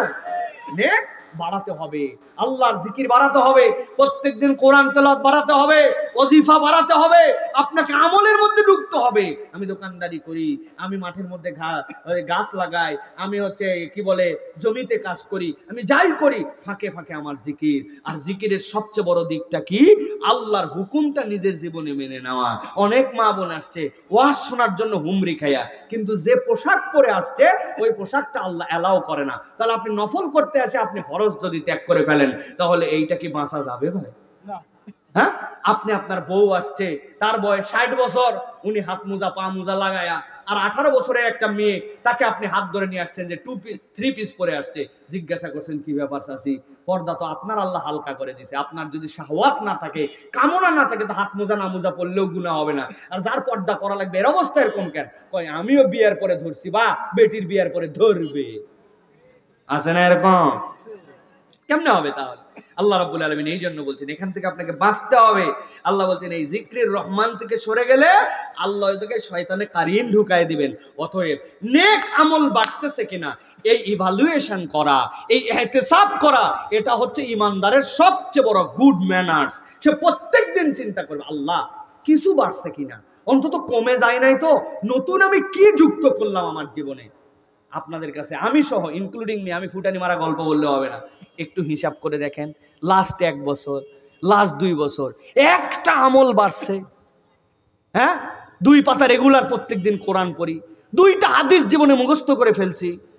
নাই, আমাদের নাই, খুঁজে আমরা পাবো না। আরো এশার নামাজ আগে ছিল 17 রাকাত, এখন এশার নামাজ হয়েছে 7 রাকাত, কারো কারো ক্ষেত্রে 4 রাকাত। ঠিক না ভাই? আমাদেরকে আগে শিখাইছে এশার নামাজ 17 রাকাত, বলছে না ভাই? কেমনে এশার নামাজ? এশা তো আসলে 4 রাকাত, কিন্তু ওর পরে 2 রাকাত, এরপরে বসে 2 রাকাত, মা আয়েশা রাদিয়াল্লাহু তাআলা যেটা প্র্যাকটিস করতেন, এরপরে বেতের, এরপরে মসজিদে ঢোকার, এগুলা সব যোগ বিয়োগ দিয়ে 17। এখন 4 রাকাত ফরজ, আর বেশির বেশি পড়লে বেতের, ওটাও বাদ। ঠিক কিনা ভাই? রাগ হচ্ছেন আপনারা? আর অনেকে আছে এগুলো ঝামেলার মধ্যেই আল্লাহর দয়াই নাই, উনি নামাজই পড়ে না, তারা বেঁচে আছে না? এরা তো বেঁচে গেছে আল্লাহর দয়ায়। প্রিয় ভাইয়ের, আল্লাহ আমাদেরকে বোঝার তৌফিক দান করেন। তাহলে নেক আমল থেকে যদি আমি দেখি ফিরে যাচ্ছি, তাহলে বুঝতে হবে শয়তান খেলতেছে আমাকে নিয়ে, আমাকে সাথে সাথে ওটার মধ্যে অ্যাক্টিভ হতে হবে। এটা গেল 4 নম্বর। 5 নম্বরে শয়তান আপনাকে কৌশল নেবে, আপনাকে কম গুরুত্বপূর্ণ কাজের মধ্যে ব্যস্ত রাখবে, বেশি গুরুত্বপূর্ণ কাজ থেকে সরায় দিবে। আমরা যদি জীবনে হিসাব করে দেখি, তাহলে আমাদের প্রত্যেকের জীবনে খুঁজে পাবো, কেরে দোকানে ব্যবসার অন্য সময় হয় না, নামাজের ওয়াক্ত হয়েছে আর দোকানে বিশাল কারবার শুরু হয়। রাখ ভাই, নামাজের ওয়াক্ত এখনো আছে, ব্যবসাটা করে নেই। অথচ আপনার ব্যবসার দায়িত্ব ছিল ওই জায়গায়, বাপ মা পর্যন্ত শয়তানের ধোকায় পড়ে যায়। আপনার বেটা রোজা রাখে নাই, বলছে না এখনো বয়স হয় নাই, কেবল 13-14 বছর, আগামী বছর ফাইনাল পরীক্ষা আছে, পরে রোজা রাখতে পারবে, এখন রোজা রেখে শরীর খারাপ করার দরকার নাই।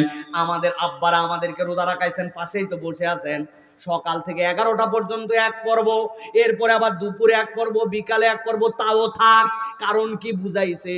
যে রোজা রাখার অভ্যাসটা তার মধ্যে থাক, আস্তে আস্তে করে রোজা রাখা শিখে ফেলবে। আমাদের যখন রোজা ছোটবেলায় শুরু হয়, তখন ভাদ্র মাস ছিল, বিশাল গরমের দিন, ওই সময় টিনের বাড়ি, আমাদের কত কষ্টের সময়, তারপরেও সন্তান রোজা রাখতে চাইছে, রাজি হয়ে গেছে, যত দূর পারে তত দূর রাখুক। আর এখন বাপ মা বলে শরীর খারাপ হবে, এখনো বয়স হয় নাই, রোজা রাখার দরকার নাই, সন্তান রাখার জন্য কান্দে, বাপ মা রাখতে দেয় না। আছে না ভাই? আছে না? ফজরের সময় দেখো না, সারা রাত পড়ালেখা করছে, সামনে অ্যানুয়াল পরীক্ষা, এই জন্য বাপ মা ফজরে উঠায় দেয় না। এরকম বাপ মা আছে কিনা? খুব সাবধান, খুব সাবধান। আল্লাহ বলতেছেন এইটা শয়তানের কৌশল, সে কম গুরুত্বপূর্ণ কাজে আপনাকে ব্যস্ত রাখবে, কিন্তু বেশি গুরুত্বপূর্ণ কাজ থেকে আপনাকে ফিরাই দিবে। এই জন্য আমাদেরকে সব সময় এই বিষয়ে সতর্ক হতে হবে। আল্লাহ রাব্বুল আলামিন কোরআনুল কারীমে বিস্তারিত বলেছেন, কেবল একটা আয়াতে কারিমা আপনাদের জন্য বলি। আল্লাহ বলছেন ইসতালাকাউনাহু বিআলসিনাতিকুম ওয়া তাকুলুনা বিআফওয়াহিকুম মা লাইসা লাকুম বিহি علم وتحسبونه هينا وهو عند الله عظيم। আল্লাহ বলছেন তোমরা এমন কতগুলা কথা নিজেদের মধ্যেও বলো যেই কথাগুলো আর কেউ শুনতে পায় না, আর তোমরা বলার সময় ভাবো এইগুলা কোনো কথা না। আল্লাহ বলছেন হাইয়িনা, তুমি মনে করে এটা হালকা, কিন্তু আল্লাহ বলছেন ওয়া হুয়া ইনদাল্লাহি আযীম, এইটা সহজ নয়, সহজ নয়, আল্লাহর কাছে এটা বড় বিষয়। অতএব আপনি কোন কাজের আগে কোন কাজকে প্রায়োরিটি দিচ্ছেন আপনাকে হিসাব করে চলা লাগবে, ঠিক কি না? হারাম সহ কামাই, এটার কোনো বড়াই নাই, হারাম বাদ দিয়ে অল্প ওইটার মধ্যে আপনার বড়াই, ঠিক কি না? অনেক মুসল্লির মুখ দেখতে পাচ্ছি, মুখগুলা দাড়িগুলা উঠতেছে না, কেন ভাই? বয়স হয়নি এখনো না, আরো একটুখানি বাকি আছে না, 40-50 না? আপনি বুঝতেছেন এর শয়তানের ধোঁকা, আজকে জেনে ফেললেন, বাদ দিয়ে দেন। নবীজি বলছেন দাড়ি রাখো, রাখা ফরজ, দাড়ি কেটো না, কাটা হারাম, ছেড়ে দাও, এটা সুন্নাত। অতএব আপনি কেন বাদ দিচ্ছেন এইটা? ভাই এটা পুরুষের শান ও মান। এতদিন আল্লাহ ধোকার মধ্যে ছিলাম, যা আজকে বুঝে ফেলছি যে এটা আমার জন্য অনেক গুরুত্বপূর্ণ, কেননা কখন আমার ডাক চলে আসবে আমি তো জানি না। কবরে যাওয়ার পরে যে আল্লাহর নবীকে দেখানো হয়, মান হাযা রাজুলুল্লাযী বুইসা ফি কবরিক, দেখো তো এই লোককে চিনো কিনা, তা আমার অবয়বের সাথে তো মিল নাই, আমি তো না পাগড়ি নিয়ে যেতে পারি, না টুপি নিয়ে যেতে পারি, না আমি অন্য কোনো সুন্নত নিয়ে যেতে পারি, নবীর এইটা নিয়ে যেতে পারি, তাহলে এটা বাদ দেবো কেন? শয়তান ধোকায় ফেলছে, যা এটা কাটা বন্ধ করলাম, অন্তত বড় পরে করি, কাটা বাদ দিলাম। রাজি আছে ইনশাআল্লাহ? এইটা আপনার তো দাড়ি অনেক বড়, আপনার ইনশাআল্লাহ বলার না বলার কি, আল্লাহ কবুল করুক প্রিয় ভাইরা। তাহলে এটা 5 নম্বর, আর একটা বাকি আছে, বলবো প্রিয় ভাইরা? সর্বশেষ যখন শয়তান দেখে নেক আমল থেকে ফিরানো যায় না, সতর্ক বান্দা, কবিরা গুনাহ থেকে ওই বান্দা বেঁচে থাকার চেষ্টা করে, শিরিক বিদআত বুঝে ওই বান্দা আল্লাহ রাব্বুল আমিনের কুফরির থেকে বেঁচে থাকার চেষ্টা করে, শয়তান শেষ কৌশল নেয়। এইটা কোনো নরমাল মানুষের সাথে খাটায় না, এইটা ভালো ভালো মানুষের সাথে খাটায়। শয়তান তখন বুদ্ধি করে এই বান্দার আমলের মধ্যে রিয়া আর অহংকার ঢুকায়া দেয়। ভালো ভালো মানুষকেও শয়তান শেষ ধোঁকা এইটা দেয়। সবাই ধ্বংস হয়ে গেল, বা নামাজ কালাম কেউ পড়ে না, আল্লাহর দয়ায় বেশি দিন না, তবে 30 বছর কোনো কাজা নাই। কথা সত্য, কিন্তু একটু ভাব আছে এর মধ্যে, রিয়া, লোক দেখানো, শয়তান এইটা ঢুকাই দিয়েছে তার মধ্যে। শয়তান ঢুকাতে পারছে মানে গেইনার। এই জন্য খবরদার, কোনো আমল যেন আমার রিয়া না নিয়ে আসে, কোনো আমলের দ্বারা যেন অহংকার না হয়, এটা বুঝতে হবে। কি সব বক্তারা এখন ওয়াজ করে, ওয়াজ শুনতে হলে আমারটা শুনো, সাবজেক্ট নিয়ে কথা বলি, শয়তান চিন্তা করছে হুজুর যা ওয়াজ করছে টাকাও কামাই হবে, ওয়াজও হবে, কিন্তু মাল মশলা থাকবে না, জাহান্নামে যাওয়ার কারণ হতে পারে। কেন? শয়তান টার্গেট করছে, ইনারে তো অন্য কোনো দিক দিয়ে ধোকা দেওয়া যায় না, ধোকা দেওয়া লাগবে রিয়া দিয়া আর অহংকার দিয়া। বান্দা সতর্ক হতে হবে, আমাদের কোনো আমল দ্বারা যেন রিয়া প্রকাশ না হয়, অহংকার প্রকাশ না হয়, ঠিক না? এটা আপনাকে বি কনসিয়াস, খুবই সতর্ক থাকতে হবে। তবে এখানে আবার ভুল বোঝা যাবে না। এত সুন্দর পাঞ্জাবি পরলেন, এত সুন্দর জুতা, আপনাকে আল্লাহ কামাই রোজগার দিছে, তাহলে আমার কি সুন্দর জামা পরা, সেজে গুজে থাকা, ভদ্রভাবে থাকা, এইটা কি আমার অহংকার? না, নবীজি বলছেন না, অহংকার হচ্ছে অপরকে ছোট ভাবা আর সত্যকে প্রত্যাখ্যান করা। এই দুইটা তোমার মধ্যে থাকবে না। ইন্নাল্লাহ জামিল ইউহিব্বুল জামাল, আল্লাহ সুন্দর, আল্লাহ দেখতে চান বান্দা সুন্দর হয়ে ঘুরবে। কিন্তু আমার পাঞ্জাবি যেটা, এটা ভাই ইয়েলোর থেকে নেওয়া, আরমানির থেকে কেনা, তোরটা লোকাল ব্র্যান্ডের কোনো চিহ্নই নাই, এগুলো আমি পরি না ভাই, বহু আগে পরা বাদ দিছে। ও ভাব, উনি একটা পড়ছে পরে ভাব নাই, আছে কিনা ভাই? খালি বলছে তোর জুতাটা তোরে ঢাকার থেকে আনা, ইটি কুটি পাবো, এলাকার লয়, এলা পরি না, জানি ঢাকার থেকে এনে পড়ি। বিরাট একটা ভাবে চলে আসছে, এটার নাম কি? অহংকার। খবরদার, অন্যের থেকে আমি সেরা, অন্যকে আমার থেকে ছোট ভাবা, এটা আমার দোষ না, এটা শয়তানের ইনজেকশন, আমি না বুঝে করে ফেলছি। অতএব এটাতে সতর্ক থাকতে হবে, কোনো আমল দ্বারা যেন রিয়া প্রকাশ না হয়। দান অনেক সময় সিররান হবে, অনেক সময় আলানিয়াতান হবে। আলানিয়াতের নিয়ত কেউ, আল্লাহ আমি 10,000 টাকা দিলাম, আল্লাহ তুমি এটা কবুল করলাম, আমি এটা দেওয়ার উদ্দেশ্য, এই সমাজে অনেক লোক আছে আমার থেকে স্ট্যাটাস কম, আমার থেকে স্ট্যাটাস বেশি, সে চাইলে 50 দিতে পারে, কিন্তু আমি 10 দিলাম, ও যেন উৎসাহিত হয়, আল্লাহ 50 দেয়। আপনার নিয়ত এইটা হবে। এখন আপনার যদি ফুটানি হয় এটা আমি দেখানোর, তাহলে তো দুইটাই ধ্বংস হয়ে গেল আমাদের জন্য। এই জন্য শয়তানের এই শেষ ধোঁকা থেকে আমাদেরকে সতর্ক থাকতে হবে। পারবো ইনশাআল্লাহ? সর্বশেষ পয়েন্ট হচ্ছে, এই 6টা রোগ বললাম, এই 6টা রোগের থেকে বাঁচবো কোন ওষুধ দিয়ে? আমাদের সালাফরা এরকম ছিলেন না, খালি থিওরি দিয়ে চলে গেছেন, 4টা পরামর্শ দিয়েছেন। যারা এই 4টা পরামর্শ মানবে জীবনে, আল্লাহ রাব্বুল আলামিন তাদের থেকে শয়তানের ধোঁকা থেকে হেফাজত করে দিবেন। সুবহানাল্লাহ বলেন। তাহলে পরামর্শ কয়টা? কথা বলতে হবে, কয়টা? 1 নম্বরে সৎ পরিবেশে থাকা। কি পরিবেশ? সৎ। আপনার বন্ধু বিড়িখোর, 2 দিন পর আপনি তো গাঁজাখোর হবেনই। আপনার বন্ধু বেনামাজি, আস্তে আস্তে আপনার নামাজ তো সে ছাড়বেই, এটাই তো তার টার্গেট। তাহলে আপনাকে পরিবেশটা ভালো থাকতে হবে, সৎ পরিবেশে থাকা। আল মারউ আলা দীনি খলিলিহি, মানুষ তার বন্ধুর চরিত্রে রূপান্তরিত হয়। সেই জায়গায় গীবত হয়, ওই চায়ের দোকানে বসলে তো আপনি শেষ পর্যন্ত বলবেনই এইগুলো কথা বলা ঠিক না, না বলেও পারি না, আল্লাহ মাফ করুক, কথা ঠিক। আপনি গীবত করার বাদ থাকলেন কি? এটা পরিবেশের দোষ। এই জন্য সৎ পরিবেশে থাকতে হবে। কি পরিবেশ? নেককারদের সাথে চলাফেরা করতে হবে। 2 নম্বরে নিয়মিত ইস্তেগফার করতে হবে। আপনাকে আল্লাহর কাছে ইস্তেগফার করতে হবে। নবী করিম সাল্লাল্লাহু আলাইহি ওয়াসাল্লাম যিনি মাসুম, তিনি যদি 70 বার ইস্তেগফার করেন, অনেক সালাফরা বলেছেন তোমাকে মিনিমাম 71 বার করতে হবে, তাছাড়া তোমার বাঁচার উপায় নাই। তাহলে আমরা আল্লাহর কাছে ইস্তেগফার করব। ইস্তেগফার নট লাইক দ্যাট যে আপনি কেবল মুখ থেকে বলবেন সরি, এটা আপনার অন্তর থেকে আসবে, এরপর আপনি মুখ দিয়ে প্রকাশ করবেন, ভবিষ্যতে করবেন নাই প্রতিশ্রুতি দিবেন, এইটার নাম ইস্তেগফার। এটা 2 নম্বর আমল। 3 নম্বরে আল্লাহর কাছে উপকারী জ্ঞান চাওয়া। আমরা বহুত কিছু চাই ভাই, আল্লাহ টাকা দে, বাড়ি দে, গাড়ি দে, রাজনীতি দে, সমাজপতি বানা, কত চাহিদার শেষ নাই, চান বৈধগুলা, কিন্তু আমরা কখনো উপকারী জ্ঞান চাই না। এই জন্য আল্লাহর কাছে চাইতে হবে, আল্লাহুম্মা ইন্নী আউযু বিকা মিন ইলমিন লা ইয়ানফা। আল্লাহ ওই জ্ঞান আমাকে দিও না যেটা আমাকে উপকার দেয় না, আর ওই জ্ঞান আমাকে দাও যেই জ্ঞান আমাকে কল্যাণ দেয়। তাহলে আজকের থেকে আমাদের দোয়ার একটা সাবজেক্ট হবে আল্লাহর কাছে উপকারী জ্ঞান চাওয়া। পারবো ইনশাআল্লাহ? বলেন আল্লাহুম্মা ইন্নী আউযু বিকা মিন ইলমিন লা ইয়ানফাউ। আল্লাহ ওই জ্ঞান দিও না যেই জ্ঞান আমাকে উপকার দেয় না, ওই জ্ঞান দাও যেটাতে আমি হালাল হারাম চিনি, শিরিক বিদআত চিনি, আল্লাহ ওয়ালা কেমনে হব ওইটা চিনি, ওই জ্ঞান আমাকে দাও। তাহলে জ্ঞান ভিক্ষা করবো আল্লাহর কাছে ইনশাআল্লাহ। সর্বশেষ যেটা, সেটা হচ্ছে নফস এবং শয়তানকে চিনে ফেলা এবং তাদের কর্ম জানা।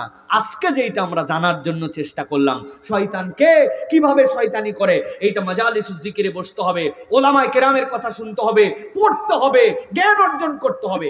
এই 4টা কৌশল যদি কেউ অর্জন করে, শয়তান তাকে ধোঁকা দিয়ে ইনশাআল্লাহ গাফেল করতে পারবে। আল্লাহ আমাদেরকে বাঁচার তৌফিক দান করো, আল্লাহ আমাদেরকে এর উপরে আমল করার তৌফিক দান করো। আমি আপনাদের কাছে বলছিলাম 40 মিনিট, কিন্তু 12টা পার করে ফেলছি। এই জন্য আমি আপনাদের কাছে আন্তরিকভাবে দুঃখ প্রকাশ করছি যে একটু দীর্ঘ হয়ে গেল, কিন্তু আপনারা সকলে আসছেন, একটা অনন্য আয়োজন হয়েছে। আল্লাহ যেন এই আয়োজনকে কবুল করেন, যারা এটার উদ্যোগ নিল তাদেরকে কবুল করেন, যারা এটার পিছনে সহযোগিতা করলো আল্লাহ তাদেরকে কবুল করেন। আমাদের নওগাঁর আমি বলবো যে আলহামদুলিল্লাহ এখন যত আলেমরা আছেন তাদের ওস্তাদের লেভেলে, এই সিনিয়র আলেমদের মধ্যে বর্তমানে কেউ নাই। নওগাঁ জেলার শত শত মসজিদ আছে, এই মসজিদের ইমাম মুয়াজ্জিন কমিটির সম্মানিত সভাপতির দায়িত্ব পালন করছেন। নওগাঁ কাছারি জামে মসজিদে একাধারে